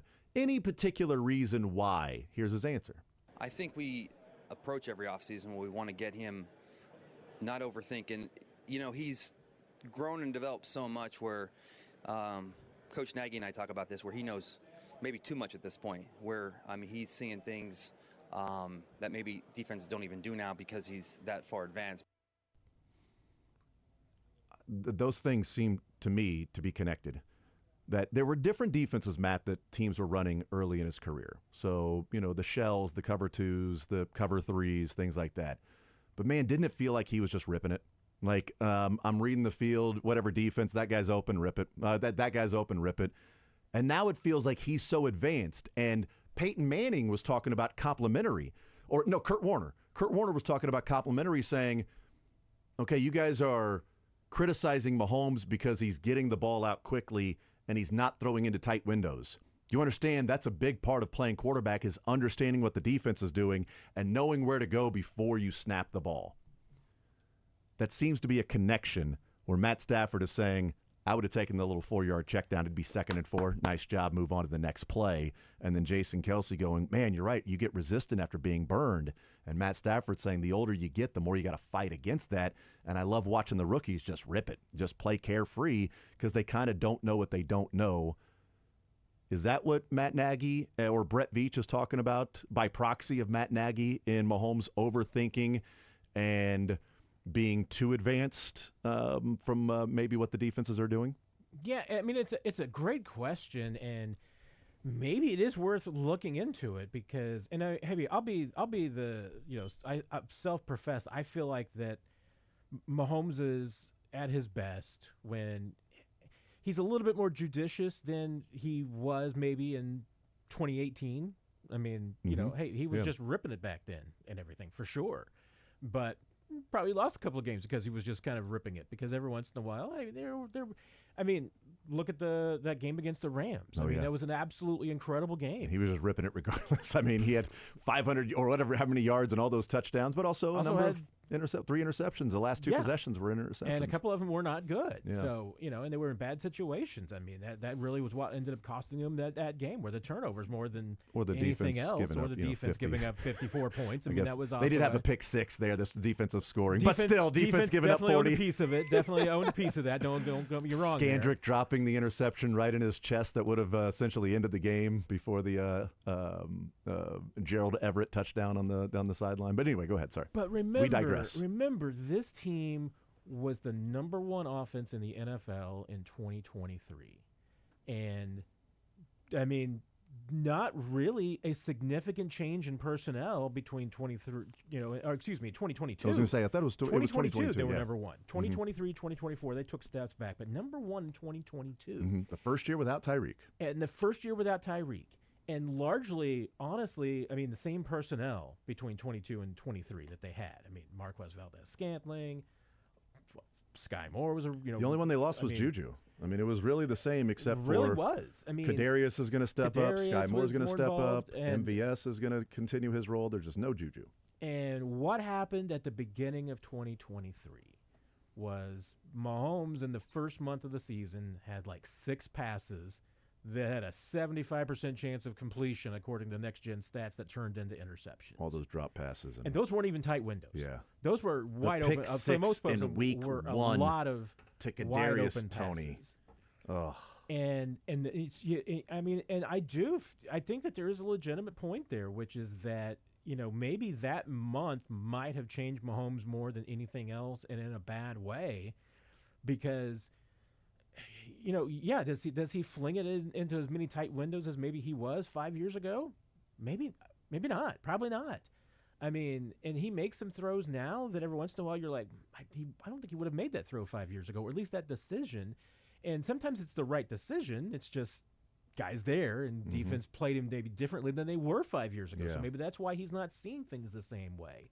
But I don't know. I mean, I think there's some legitimacy points that the beginning of that 23 season and those turnovers, they affected Mahomes in some ways. And maybe that's what, really Brett's getting to and talking about there is just that, because there wasn't really a change in the personnel. I mean, that wasn't the issue. But did your quarterback change as far as the decisions? And even when I talk about, my phrase is that, Mahomes has to eat his vegetables every once in a while. Yeah. And that's more about taking deep shots and looking for deep shots that just maybe aren't there. But that's different to me than maybe the slinging it into a tight 18-yard window. Or even eliminating a route because you already know how the defense is going to play it. As Matt Stafford said, you're throwing the, he said bang 8 into 3 buzz. What are you doing ripping the skinny? As he said, and he said they didn't play it right. He's like, well, I would have already gone over here. I'm not waiting to see if they're playing it right because I've eliminated that route from my mind. That route is gone because of how they're playing defense, where C.J. Stroud's like, I'm going to take the snap and read what's going on. Oh, that guy's not there. I'm hitting the post. Well, why'd you hit that? What are you doing? Well, they didn't play it right. Okay, I wasn't even thinking if they would play it right because I'm already going somewhere else. And then we do come back, obviously, to a little bit of, does Mahomes do that because he knows that he's got 2.5 seconds to get rid of the football? That's another one, too. And therefore, he's like, hey, I'm going to eliminate this route. And even though maybe it ends up being open, but he doesn't even consider it because he's like, got that clock in his head. It's like, wait a minute, I can't even consider that one because I don't have time. And Brett Veach also later on in that answer, he talked about, Mahomes' feet. But also, we've got to protect. We've got to protect him. He's got to feel comfortable and know that the protection is going to stay there. And I think part of that is like, hey, some of these longer developing routes, why is the average depth of target? And it's like, well, it's a lot of things. Could be protection. That's part of it. Could be Mahomes trying to get him not overthink and be a little too advanced, or defense is doing things that, maybe you're expecting them to do that they don't do, or they don't play it well enough, as Matt Stafford was talking about with C.J. Stroud. They just blew the coverage, but you've already eliminated that route because you expected it to be covered. But if you aren't comfortable in protection, then you're not going to sit back and be able to survey the field. Being uncomfortable in protection almost makes it more of a priority that I must read the defense before the snap so I know where to go with the ball. Where's my hot? If this guy's coming right here, I know I'm going to go on this side. If this guy's going to drop in coverage, I know I've got this throw because I may only have the backstop, my back step and my 3 or 5 step drop, and I got to get rid of the ball at that point. I don't have time to slide up in the pocket and see if this route 14, 15, 17, 25 yards down the field breaks free because the safety took a false step the wrong way.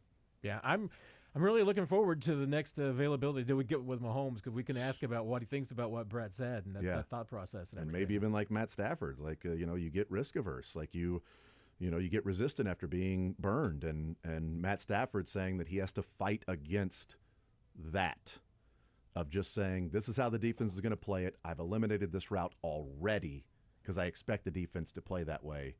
Where the younger guys, as I said, they're just playing carefree. They're just ripping it out there. He's like, so fun, watching those guys just play football. Like, what are you doing throwing that ball? It's a touchdown, but what the hell are you doing, man?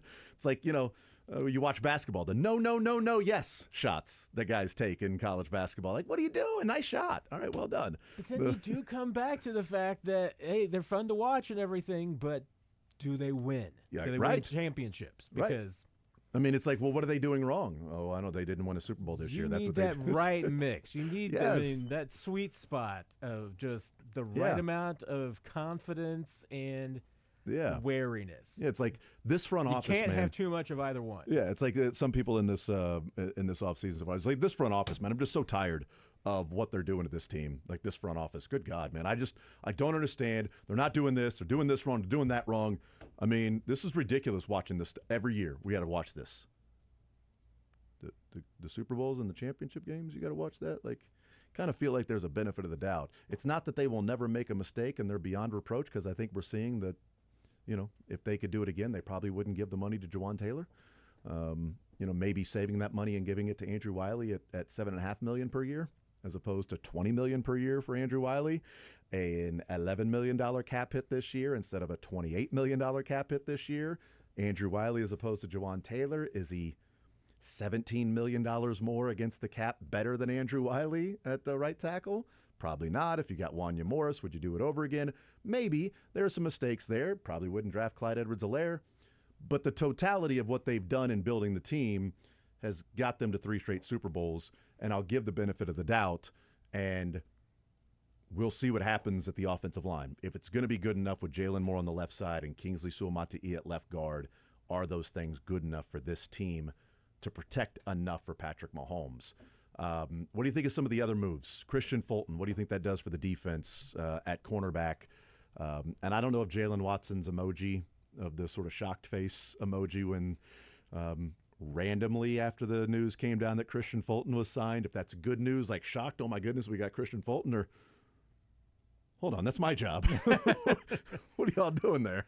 I mean, I love the move because I think Christian Fulton's exactly the kind of corner that the Chiefs need, and I mean, in certain ways, he and Jalen Watson are kind of similar.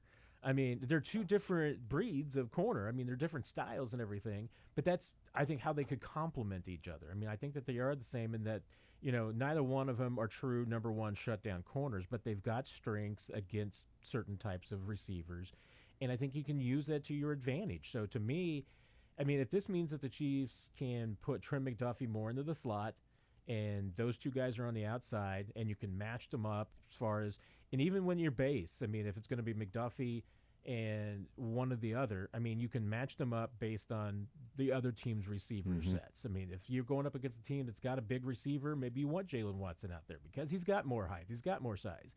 If the other team's got a little bit more speed, maybe you do want Christian Fulton out there because he's a little bit smaller, a little bit shiftier, all of those things. But like I said, I mean, if it gives you the comfort now that you've got 3 starting caliber corners that you can put out there and allows you to maybe use McDuffie instead of Shamari Connor in the slot, I think that's an upgrade, honestly, at your corner position. But I think if that frees up Shamari Connor to play more safety, it beefs up your safety position too. Yes. So I think it improves you at 3 spots. Agreed. And, and especially if you're able to play McDuffie more in the slot, I mean, obviously that's where he's going to blitz a lot more. He's going to be able to do a little bit more run support there. I mean, that's a lot of good things that you're getting from McDuffie. And that's not even getting to the fact that Fulton does that really well too. I mean, he's a good run defender. Yes. I mean, it's one of the best things he does. Yeah. And if you're going to play for Spags, you better stop. You better be physical and come stop the run. He should fit what Spags and Dave Merritt want at that spot perfectly. So deepens your bench at both those places, I think. I mean, I think you're still possibility you're going to invest in a corner in the draft. I mean, no reason not to. You need corners all the time. Yeah. But now if you're talking about you've got some competition for your 4th and 5th corner spots that you're bringing in to be with Josh Williams and Nazeeh Johnson. And I mean, and the Chiefs feel the same way I do, which is once again that second year back from an injury like an ACL, you're going to be stronger. They're expecting a better Nazeeh Johnson this year than they saw last year. I hope. And if he can match what he looked like in year 2 before the injury, that could be a huge upgrade too. Do you think they're going to go into next year without a defensive tackle besides Chris Jones on the roster? I don't.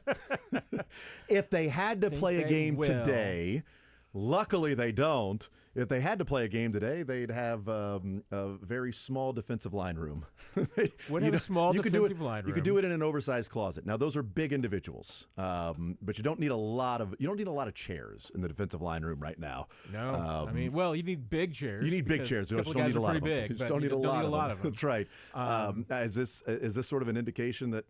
Maybe they do have Fabian Lovett and Siaki, who I can't remember his first name, and I'm not even certain I'm pronouncing his last name correctly. Yeah. But I mean, on the good side, I guess. I mean, let's go with the bright side. Bright side is that the draft is incredibly deep. Right. That was going to be one of the things that I went with. So I'm glad you covered it. You're going to be looking. I mean, I wouldn't be surprised if the Chiefs hit defensive line 2 or 3 times in this draft, especially with 8 draft picks. Maybe throw some numbers like they did cornerback in the 2022 draft. Might throw some numbers at it. So that wouldn't surprise me at all.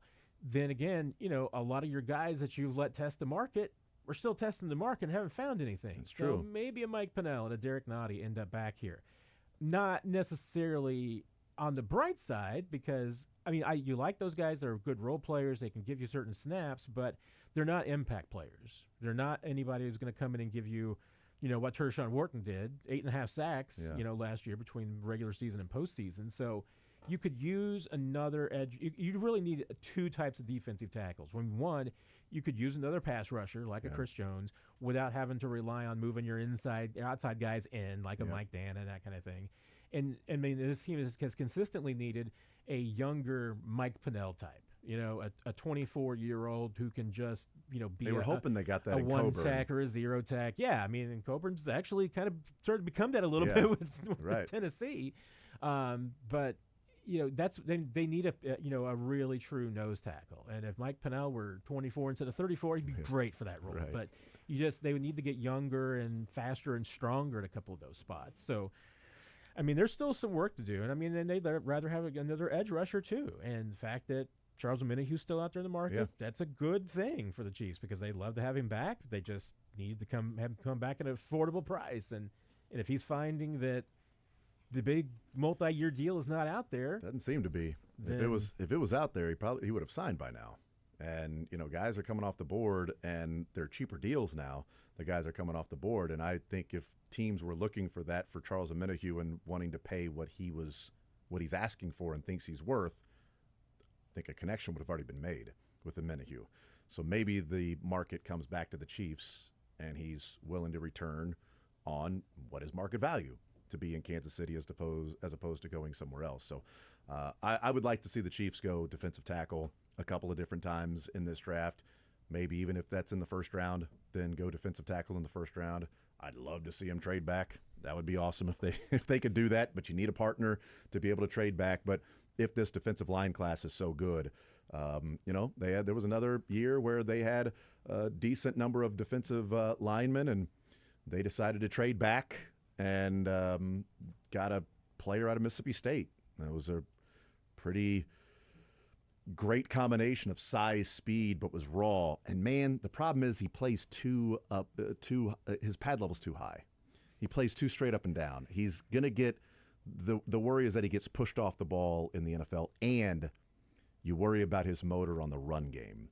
So Still I just absolutely I baffles just don't me know that- if Chris Jones is going to make it in the NFL. There were scouting reports out there questioning Chris Jones's work ethic. I mean, that is just maybe that was the challenge he needed. Yeah, but also you know what, guy's work ethic has never been challenged in the NFL. I do wonder if he's actually going to make it in the NFL because he does play with a higher pad level. So if he gets imagine how good Chris Jones is going to be once he fixes that. But it's like, I understand why people looked at it and said in college he stands up and he hand fights, his arms are great. But in the NFL, dude, a low man's going to win and he's going to stand up and get pushed right off the ball. No, he stands up and tosses guys around. As long as the Chiefs take somebody in the first or second round that they are able to go to the podium and say, this dude is never on the ground, you're in great shape. No, they don't do that.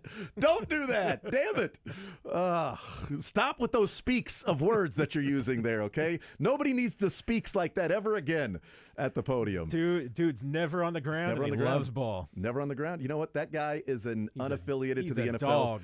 Unaffiliated to the NFL League, NFL Player of the Year is what he is. Was that the USFL or the it wasn't the XFL, but one of those FL leagues that Breland Speaks was like the defensive player of the year. It's like, well, you know what? He was never on the ground. That's the thing. I mean, the problem is he was never on the ground with the quarterback either or the running back in Kansas City. That was an issue. So we'll see what happens. Joshua Uche, though, I do think it's kind of funny as we let you go, Matt.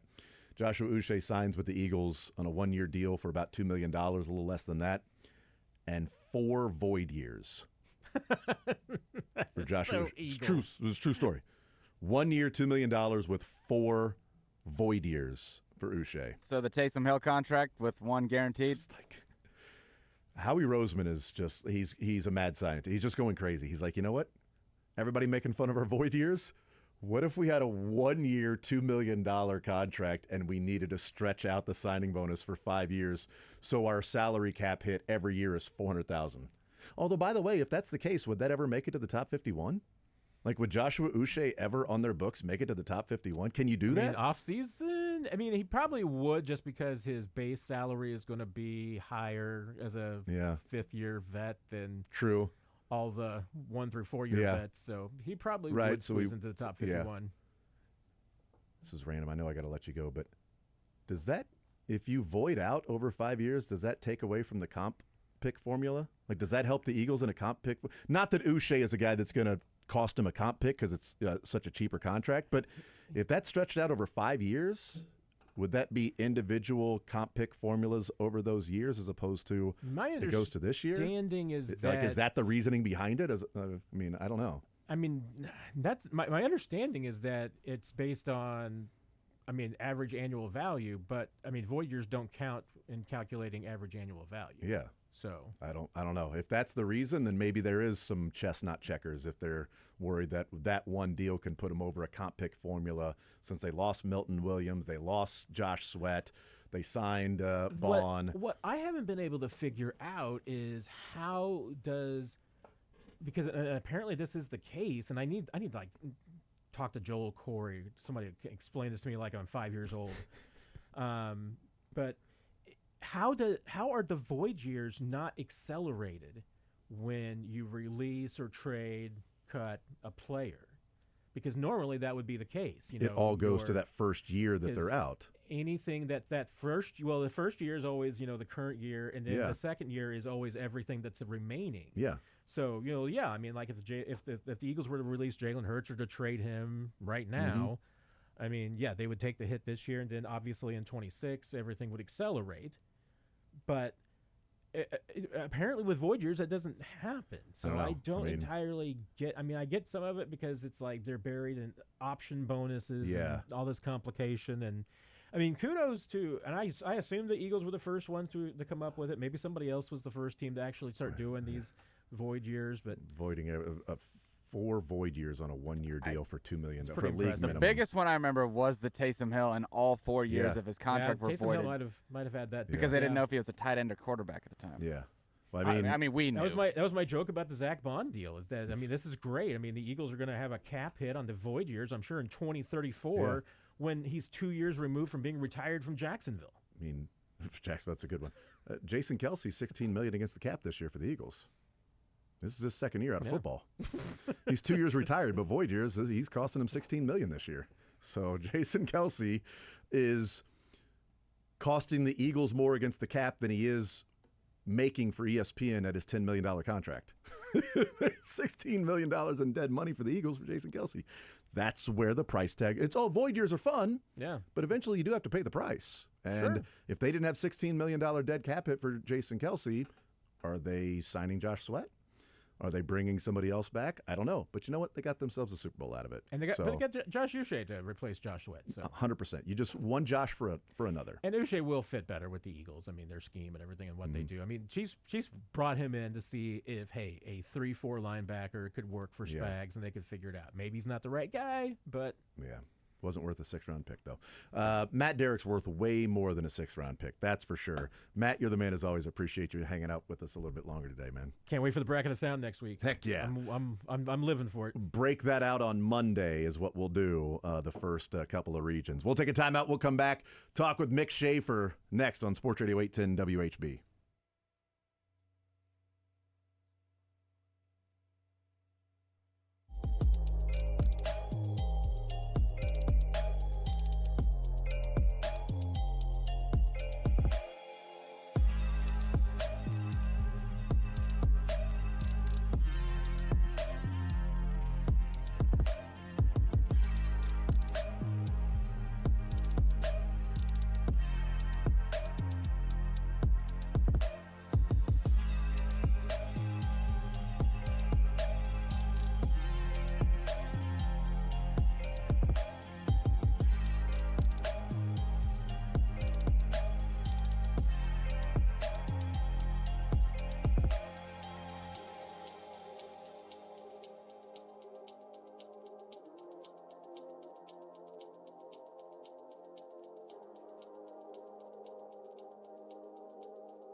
Do a off-the-air bracket of sound. I mean, yes. That would be like the NBA joining the NCAA tournament.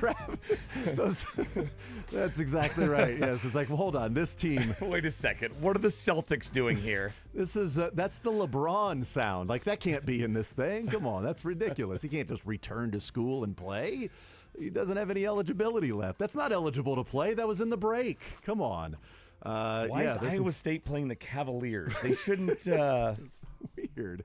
Oh, man. It's a last-second entry there. Yes, the bracket of sound, we will break that out on Monday and Tuesday and Wednesday, the bracket of sound. So wait, there's 4 regions, but you take so 3 days? We'll do 2 regions on Monday with you.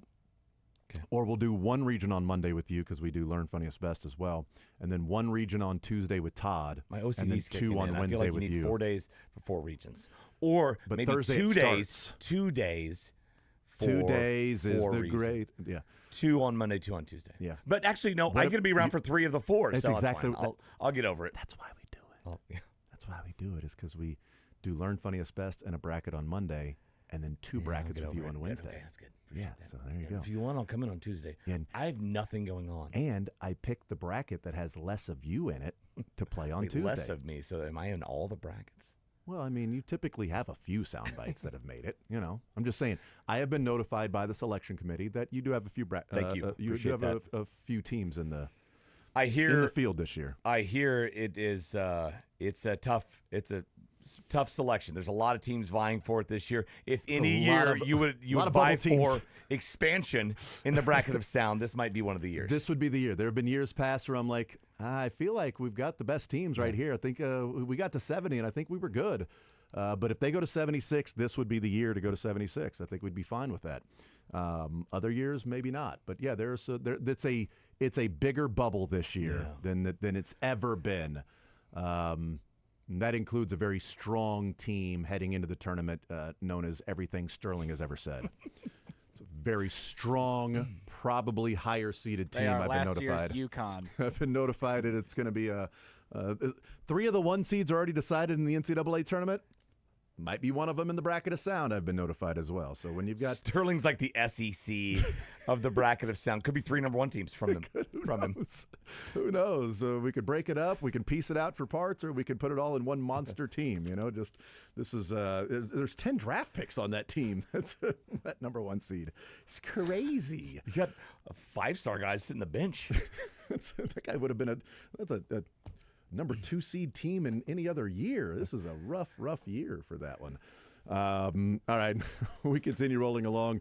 Auburn and Ole Miss are in action in the SEC tournament. It's a 4-point lead for Auburn over Ole Miss. That is going on. Also, the Big Ten tournament, Michigan State up by 14 over Oregon. Memphis is trailing by 3 to Wichita State. Right now at the American Conference and then Conference USA, Kennesaw State is on top of Liberty. KSU. And by the way, at Kennesaw State, they were 7 or 8 point dogs in this one. They have their athletic program rolling. They had a good football team this year. And what is that? Is that outside of Atlanta? I want to say Kennesaw Mountain Landis. It's got to be in a mountain. That's it. Yeah, makes sense. I think I want to say West Virginia, Appalachian area. We were both. One of us going to be way off. Well, yeah. There are mountains there. Anybody going to look it up, or do I have to? Kennesaw University, maybe? Kennesaw, Georgia. So I'm closer, I think. It's in Kennesaw, Georgia. What are the odds? And it is outside of it's outside of Atlanta. Oh, I didn't realize. So they named the town after the college. What are the odds? It's not even. It's like Wichita. It's not even a state. Yeah, it's not even a state. Kennesaw State. I mean, we've already got 50 of them. We're not just going to go into Georgia and make a state there. It's just not going to randomly do that. You're not the Vatican. You don't get to be your own country with 8,000 people. Sorry, it's not going to happen. Isn't it crazy that if you're a 9 through a 16 seed in one of these tournaments, you have to win 5 games to win your conference tournament. And only 6 to win the NCAA tournament. It's wild. Yeah. But I thought, at least in that conference, the way that Liberty has played, I mean, they were heavy favorites in this particular game. The game ain't over by any stretch of the imagination, but just interesting checking out that score and seeing that they're trailing because I'm glad I didn't put money on it. But let's see. Liberty was 13-5 in conference, and Kennesaw State was 9-9. So it's Liberty funny. was 26 wins this year. Kennesaw had 18. I'm learning how to figure out like quickly what seed would be playing what because we know like immediately a 5 seed in the NCAA tournament. Who are they playing? They're playing a 12. Yeah, a 7 seed. Who are they playing? Going to play a 10. 8. Going to play a 92. A 2. Who are they playing? That's going to be a 15. They always add up to 17, right? What? 8 plus 9, 7 plus 9. I feel like I'm Carl Ravage here. Like, can you believe it? By the way, the 2 plus SEC 15. tournament, everybody in the SEC tournament is 500. It's wild. Yeah, and so I check some other conferences, see what their records are. I wonder. I think the Big 12's better. I think the Big 12 has a better record than the SEC. SEC's really struggling. They're playing 500 ball in Nashville right now. Well, one of those years was the 2018 when KU forfeited those games. Would it not be 500? Like that? Well, in about an hour and a half, they will not be 500 anymore. That's right. Well, no, they will, Doug, because it'll be still 1-0. I was thinking there's one. Come on. Dang it, Carl Ravitch. Anyway, now I'm learning that on the first day of these tournaments, my mind. The first round of the SEC and the Big 12, the seeds have to add up to 25. So a 9 plays a 16, a 10 plays a 15, and 11 plays a 14, 12, 13. So it all adds up to 25. So I'm trying to learn quickly. What does the 11 play? 14. It's like teaching my son the 9 times table. It's like, well, what's 9 times 8? Well, 1 less than 8 is 7, and then how do you get to 9? It's 72. Yeah, it's 1 less than 7 is 6. How do you get to 9? It's a regular 63. bracket is regular math. This you got to use some Common Core. Yeah, I don't know. What about when they get to 92 teams in the tournament? Back to the drawing. It's got to equal 152. I don't know. At least if 76, they're just adding play-in games. They're doing which is 72. They're just adding unnecessary. more play-in games. They'll have another site. Hey, you know what, T-Mobile? How about that for a site for the play-in games? Whatever. But if they go to 72, when they go to at least 72, it'll just be 4 more play-in games. Which is so dumb. First of all, I would like to subtract 4, get back to 64 more than I like to add. You're right. You can wish in one hand Right, I know. and add teams in the other. in the See other. which one if we're fills gonna up first. just add another round, get to 96. Well, I think we're on our way there. But not stair-step it. Let's just wait until we need 96. Don't 72. But no, really, this one team was really good this year, so we should get to 78. But a few years later, I think it should be 84. Bite me. No, you gotta slowly. You have to stair step it. You don't want it to be a shock to the system. Accomplishment. Don't be a shock to the system. Exactly it. They're like, we have this plan to get to 128. Yeah, it's like, but America's not ready for it. Like, we might get to 76, but probably 72. 72 is probably where That'll we're like solve 72. it. Yeah. But then they're going to 76. They're just saying 72 so people get used to hearing 72. So 76 doesn't sound as crazy from 68. It's like the dumb 76. dumb people who wanted to expand the college football playoff from 4 to 6. That would really do. Thankfully, we made a big jump there. Yes, a much bigger jump on that one. But they did make a big jump from 32 to 64. I mean, that was a massive. Yeah, they but doubled listen the here. tournament Listen, that was before I was aware of it. That's a good all point. right? We all want point. We all want what we had growing up. Yeah. Right? Don't change it from them. Yeah, they didn't stair It step. doesn't matter that when my dad was growing up, it was this. That was bad. And the future is bad. Right now is good. I was going back and looking at tweets from 85 when they changed it from 32 to 64. Oh, yeah. And good God, people were losing their minds. Don't take away something that's already perfect. Although I'm not that way with college football. I've always wanted a 16-team playoff at least. I hated how they did it, so I feel I'm like waiting for a 64 team. fair. I just want a team. I want a tournament long enough that has enough teams to where Missouri makes it. So this year should have been a 19-team playoff in my mind. 19 is the perfect number. It's so funny the difference between college sports and pro in the percentage of teams they take to their playoffs. Yeah. Right? Forever, 10, 12 years, whatever, 4 out of 130 NFL or college football teams. And in NFL, it's now, 14? 14 out of 32. NBA's over 50%, I think. It's over. So is hockey. Because of playing. And I was getting to it's just, that's watered down. It's dumb. I always thought baseball had too little, but now they're 12 coming out of 30, around. It's right? now 12 out of 30. 12 out of 30 is. I always thought NFL was the best. You have 12 out of 32. It made it realistic to get there, but still an accomplishment when you did. And now, I mean, they're trending towards And then 16. Mahomes got the 2-seeded bye, and we had to make it a 1-seed bye only. Yeah. 7 teams. 1-seed bye is so dumb. Yeah, just imagine when the Bills get something good, how quickly or bad happen to them, how quickly they'll change that. That's right around the corner, man. Just waiting for something bad to happen to the Bills. Miss the playoffs, and then we got to get to 8. Yes, You're totally right. It's a great. That's point. exactly what will happen. I'm surprised they didn't do it after Burrow and then missed it this year. Yeah, they don't care about Burrow. Burrow gets face masks every week. Yeah, you know, you're it's right. like, who cares about that? Guy's getting beat up. Josh Allen, the Bengals. He's got the most. Josh Allen is what people think Patrick Mahomes is. is. Josh Allen by pass attempts, by raw numbers, and by the rate of getting hit. Yeah. He has the most roughing the all passers. this stuff happened to Patrick Mahomes, but none of the changes happened until it occurred to Josh Allen. Yeah, and there was that time when Patrick Mahomes was on the sideline and they had a pass interference in the end zone that wasn't called, and then the referee walked over at a commercial break and patted Mahomes No, on that the was back. Mahomes dressed as Josh Allen. Oh, that's right. It was Yeah. Josh Allen that the referee went over and apologized and said, "My bad for not calling the penalty on your guy," walking over to the sideline specifically to talk to Josh Allen. That's right. I thought it was Mahomes. All right, so there's news. All right, so free agent running back Kareem Hunt. Oh, sorry, my bad. Dang it. Free agent running back Kareem Hunt is signing with the Chiefs, per a source. So there you go. Not my source. It's a tweet that was out there. So per a source, so the person that tweeted. So there you go. Jeremy Fowler tweeting that out. So Kareem Hunt is returning. You know what? Travis Kelce wanted Kareem Hunt to come back. Kelce was hoping that Kareem Hunt would come back. So maybe Kelce called Veach and was like, "Hey, man, you know, I said when I'm returning, we need to go get some guys, and I'm hoping that we would re-sign Kareem Hunt. At least do one of those things. Go get Kareem Hunt, will you?" So they've got Elijah Mitchell, Kareem Hunt, and Pacheco, and Carson Steele. So what it's done is what Brett Veach has done every year is essentially get to the draft and not have a spot where if you don't draft that, you can't place somebody there. You have nobody to fill that role if you don't draft that spot. And we thought they're definitely taking a running back in the draft.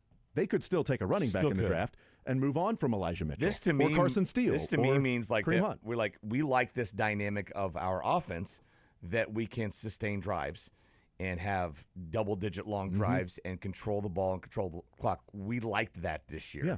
And I think Kareem Hunt was the biggest reason why. And if Elijah Mitchell's healthy, hey, there's your 4.3 speed that gives you your Jerick McKinnon element of quickness and getting to the hole and offering a different element than what Pacheco and Kareem Hunt offered, which was slower guys that were more physical. You need somebody that can get an outside zone, get a toss play, a sweep to spread the defense out from sideline to sideline. That was the problem. The Chiefs for so many years, and we'll take a break, Chiefs for so many years would make the defense cover vertically, end zone to end zone, and then sideline to sideline. And it seems like lately there's less sideline to sideline that they've had to cover, and they've done a great job of limiting vertical. And especially with the running game, they can't get sideline to sideline because they don't have anybody fast enough to get outside the tackles. We'll take a timeout. More Zone next.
All right, wrapping up this hour. We've got one more hour to go here on this Friday edition. Coming up tonight on Sports Radio 810.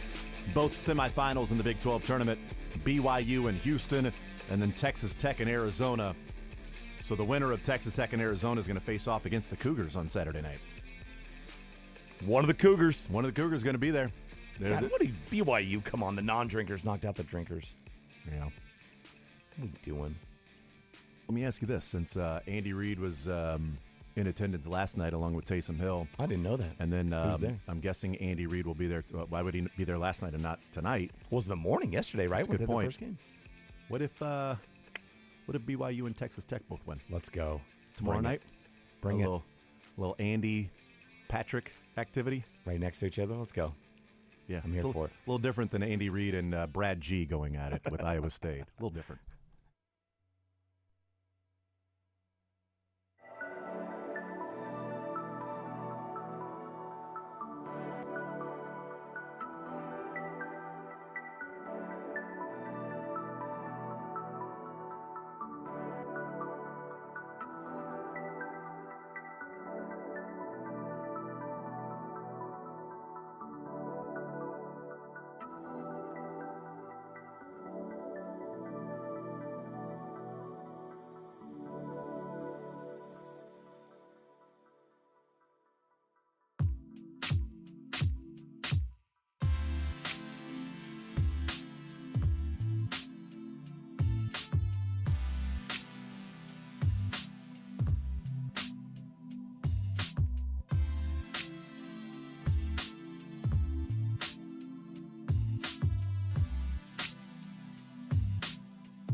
In WHB, Jason Anderson with you, Mick Schaefer, Dylan Michaels.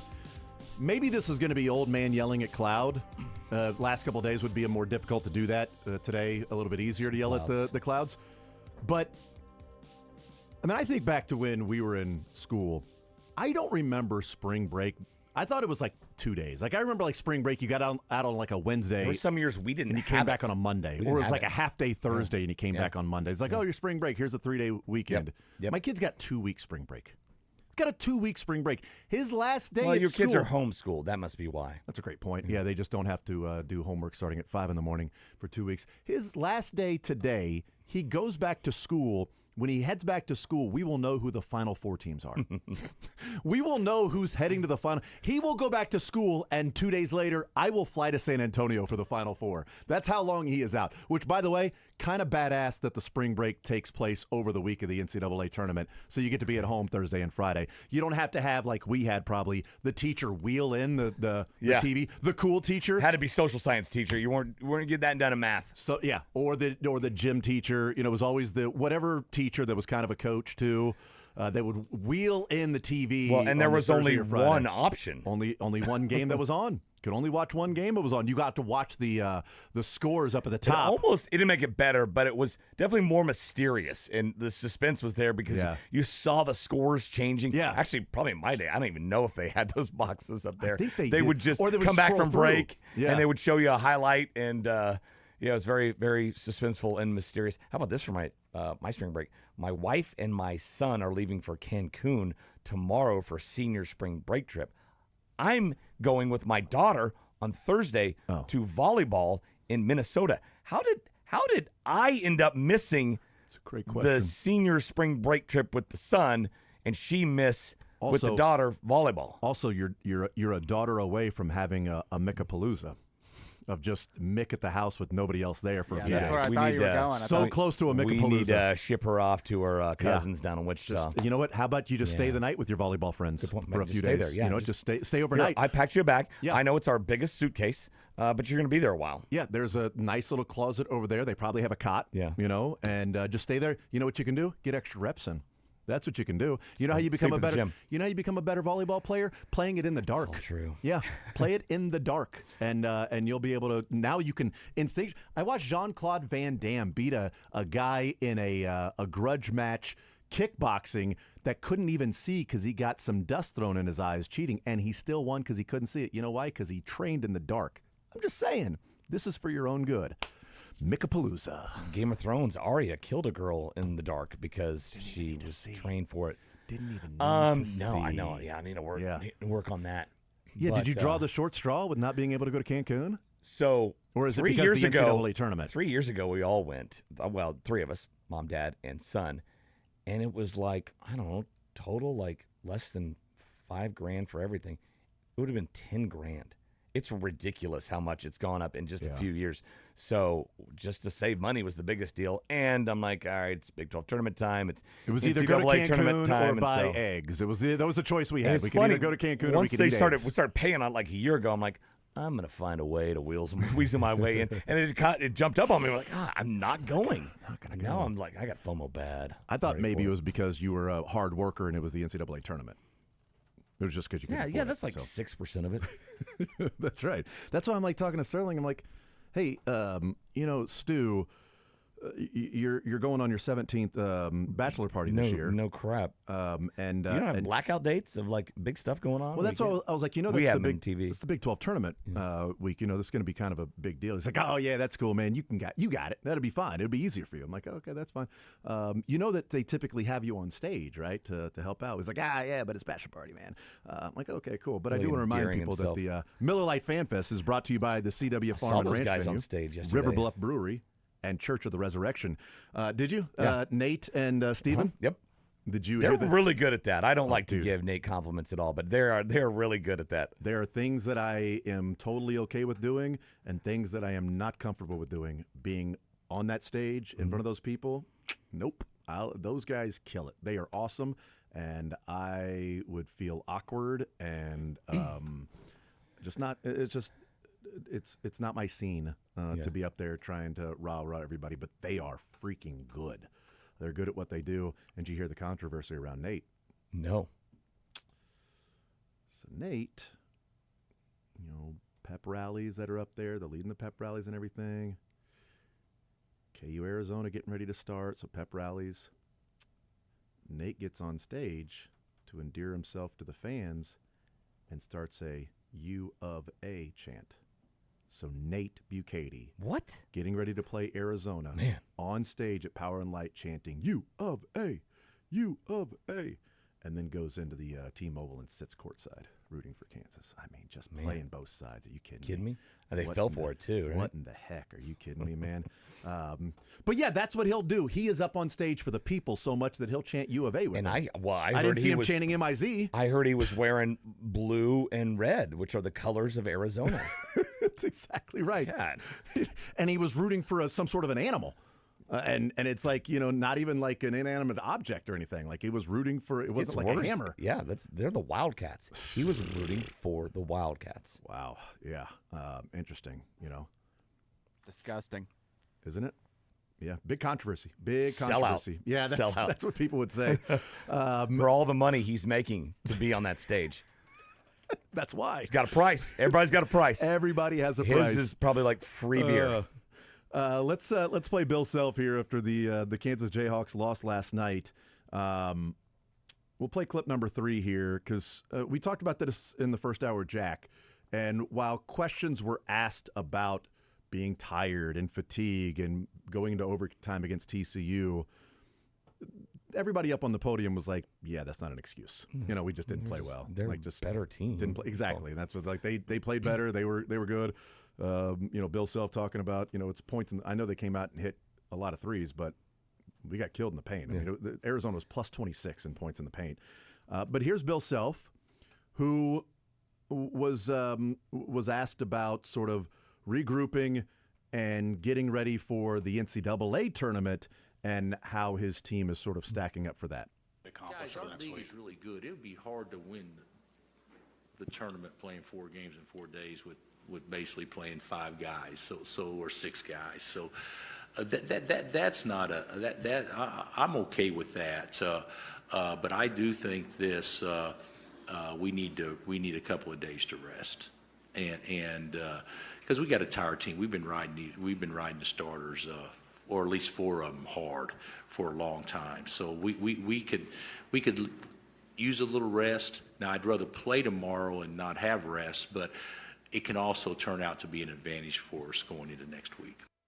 And that isn't that's not that's why we lost or anything. But I've said that having depth can be beneficial certain points of a season. Over the course the course of a long season, having depth matters because then you can overcome foul trouble on a particular night or an injury on a particular night. Missouri benefited from having a deeper team when Mark Mitchell got injured with 5 minutes to play in the first half, and Josh Gray came on. Aiden Shaw, that has not played much, comes on and plays 12 minutes. A guy who was a huge part of the rotation last year and has found himself being 10th or 11th on the bench.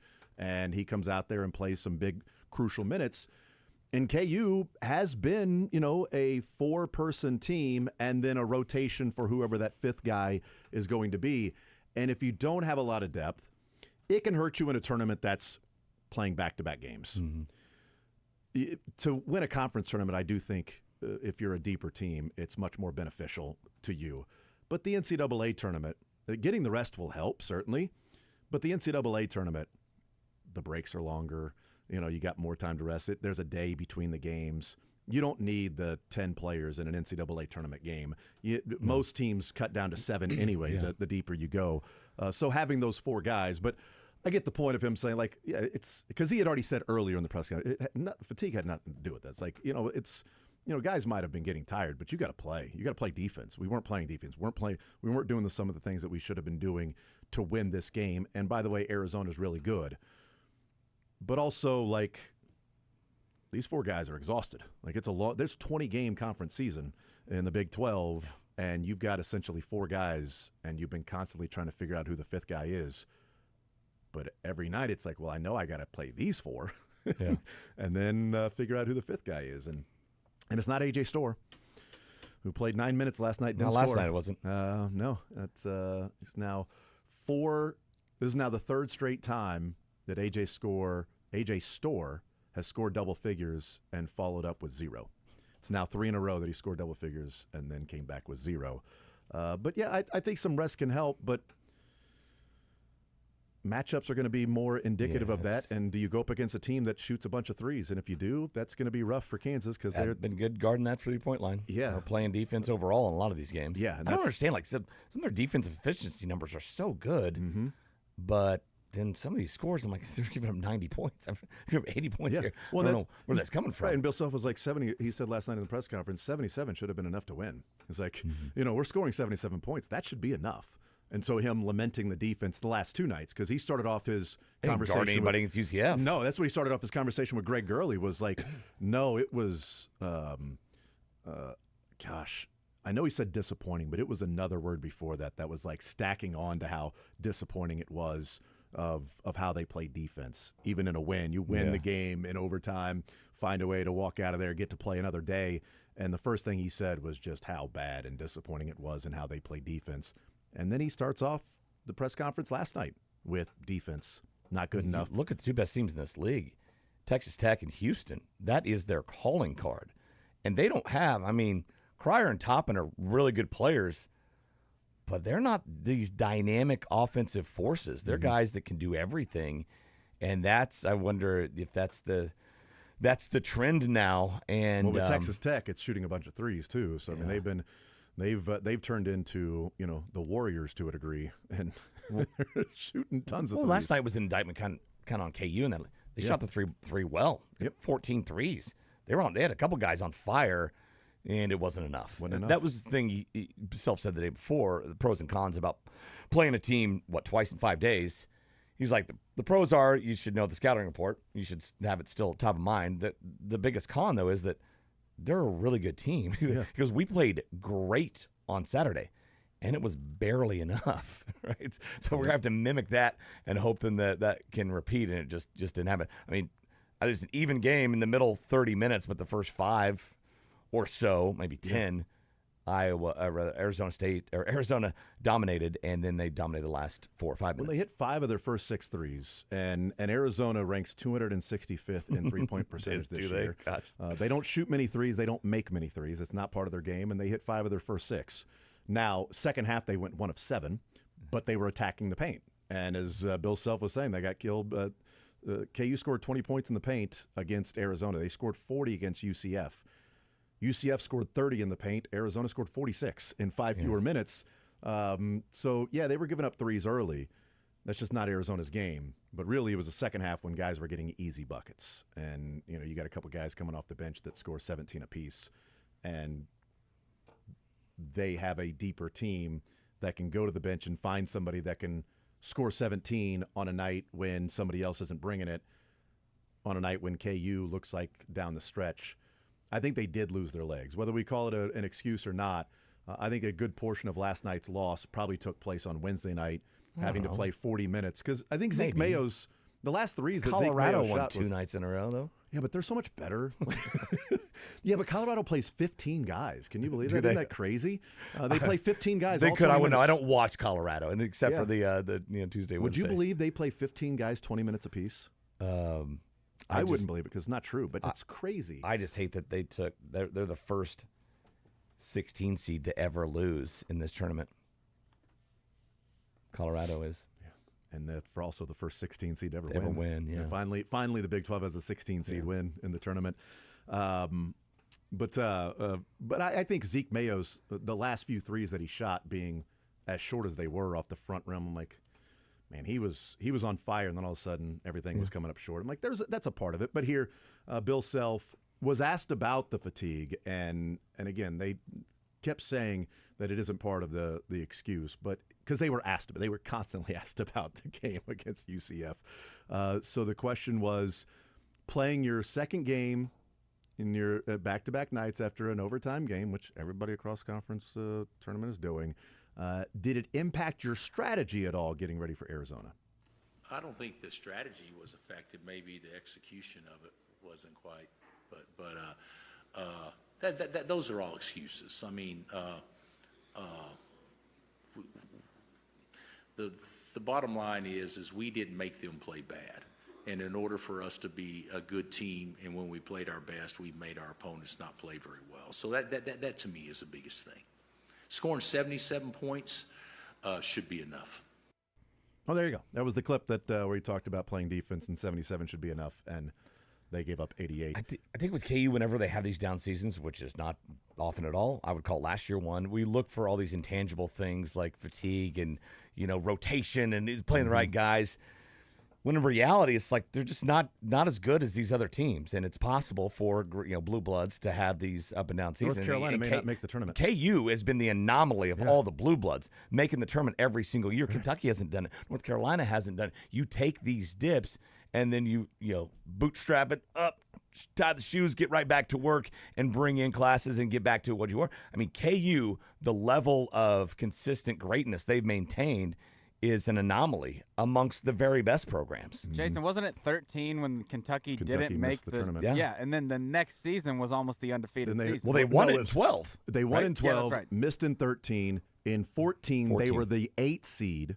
Oh, They you're got- right. Wichita State. They got matched up against undefeated Wichita Ridiculous. State. Then they And made then the played final. in the national championship game against UConn and Shabazz Napier and Jeremy Lamb and lost. I skipped that year. The next year was the undefeated platoon year where they went 5-5. They Five kept guys the on Harrison twins because of the 8 seed year. Yep. Yeah. So they went platoon in 2015. Who was Five guys on, five guys off. Who was Kentucky's stud when they was it Elton? Wasn't Elton Brand? It was after that when they played Wichita State. Oh no, it was. I was at that game. It was in St. Louis. No, you had no. Carl Anthony Towns. What? No, he wasn't there. He was a freshman. wasn't him. 15. Oh, you're talking about the year Who at was their Wichita their State. big 2014. four, their power forward, Randall, Julius Randall. Julius Randall. I'm like, this is so unfair to Wichita State. Can you imagine if he right? stayed? You got to play Julius Randall. I mean, Julius Randall was so good, Yeah. man. Because he went to the NBA still after that, right? Oh yeah, it was Randall. so he didn't return. The like Harrison in the twins second returned. round, you're matched up with. Yep. I mean, this team, they were so good. They should have been a 2 seed themselves, but just underachieved. And they Right, that's the thing. Like matched up. Nobody wanted to see that team because they went and we talk about the conference tournaments. I had mentioned 2014 for Kentucky is to thinking about 2024, 25 for Kansas. In that, oftentimes these coaches don't care about the conference tournaments. If you're getting ready to have a top seed in the NCAA tournament, it's like, oh, can we keep a 1 seed? Can we get a 1 seed? Whatever. Florida would like to beat Missouri tonight, so they can. I think they're going to end up being the final number 1 seed. There's 3 of number 1 seeds already. I think Florida's going to be the last one. I think they'll take care of Missouri, but Auburn, Duke, and Houston are number 1 seeds already. But like this, so there's part of that one. But like Bill Self and KU would come into town like, continue our dominance over the Big 12. You win it or not, you're a 1 seed. The real tournament starts next week. And Calipari hated the SEC tournament, hated it, except for 2014, when at the end of the season, they had all that talent and they couldn't win. They kept losing. They lost 3 of 4 games at the end, and they lost by 20 to Florida in the final game of the season.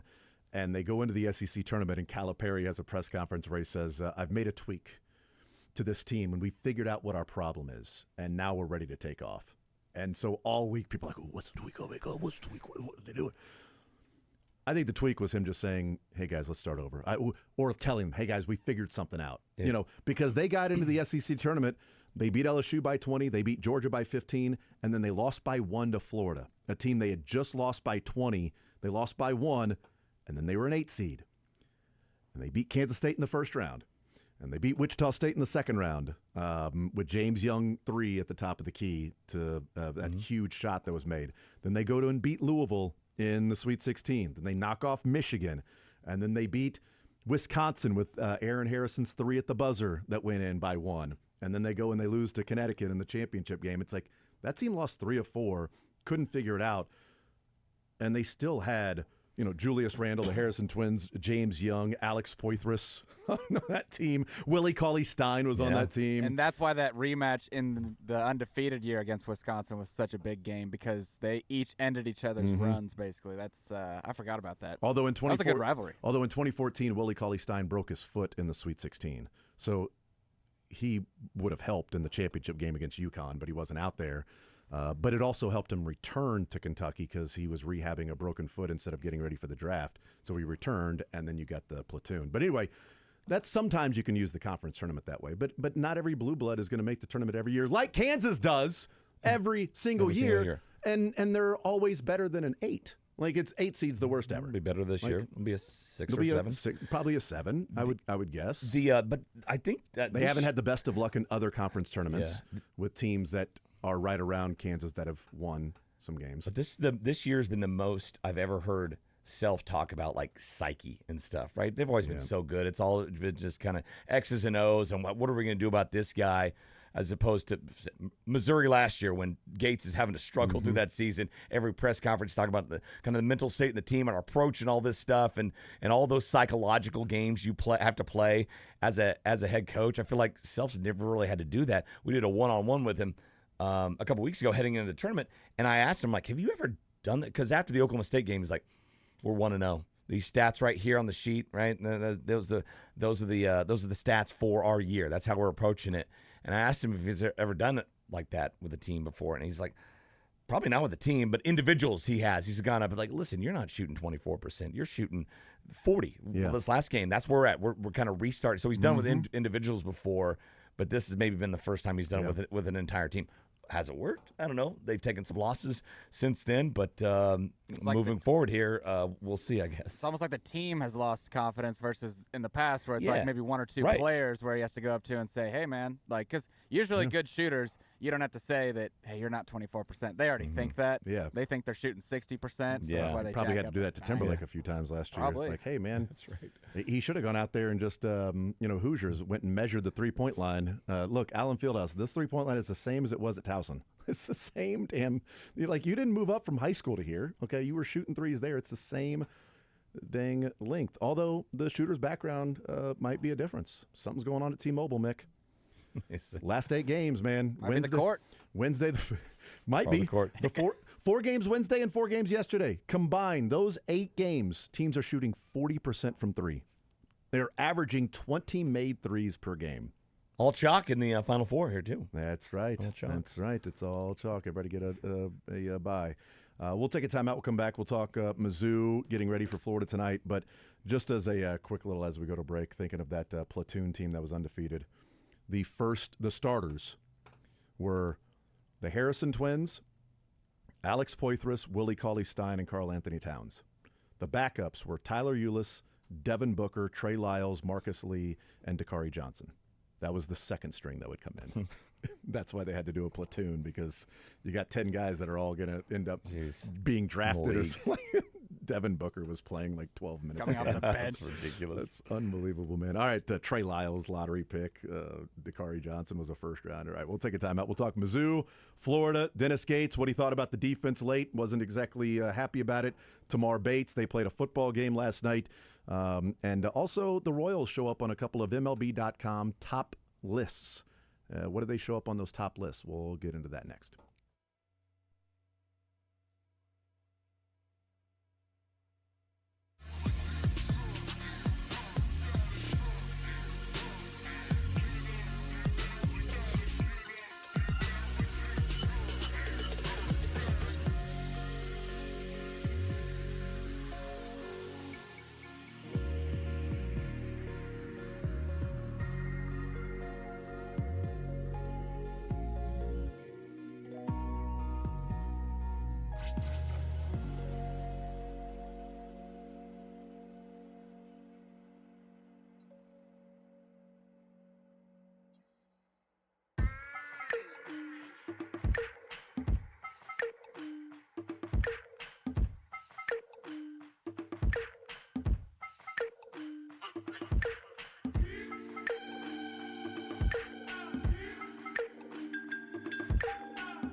Auburn leading Ole Miss by 7 in the SEC tournament.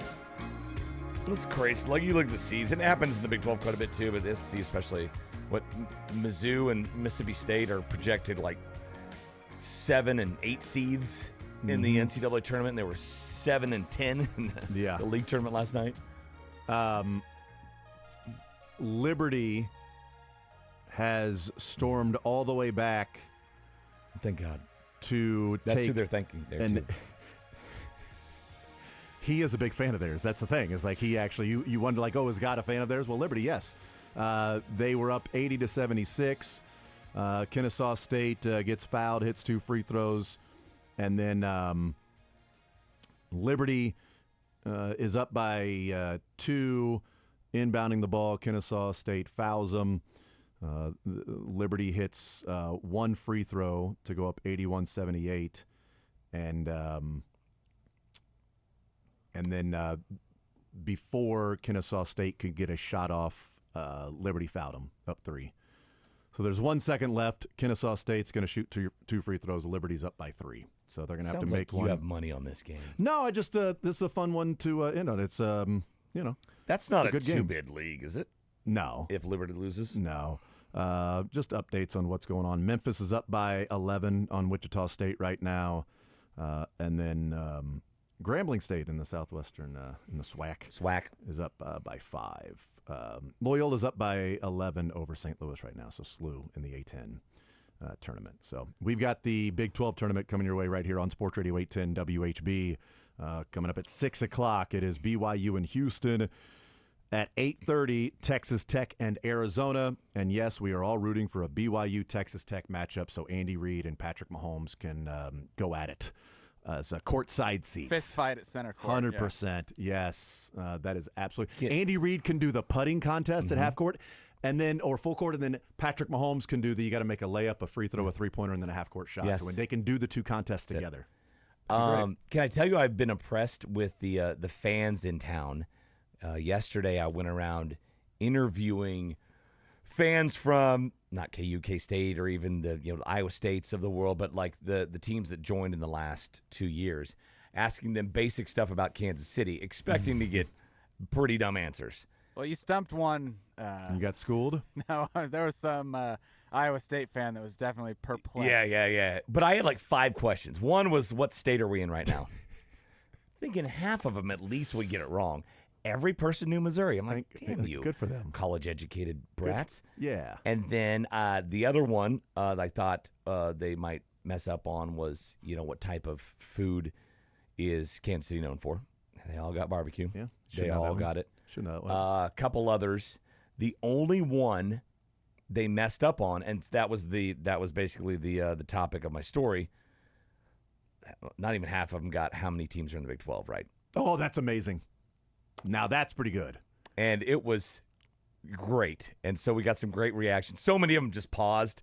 You're like, you see them doing the math in their head.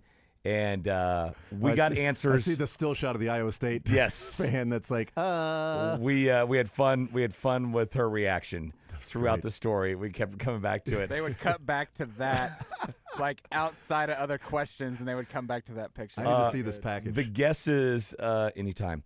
The guesses we got, 12. Just email me. You could just take a screenshot. I'll send you the package. You can text it to me. We got guesses of 12, 14, 15.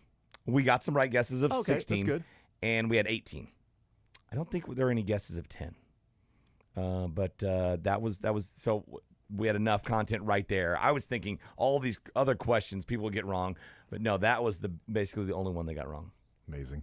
Let's hear Dennis Gates. He was asked last night before he got off the podium about the rematch with Florida and what he thinks of his team and their chances as they are eventually heading home last night to game plan for Florida that's looking for a chance to exact little revenge after they lost at home to Missouri.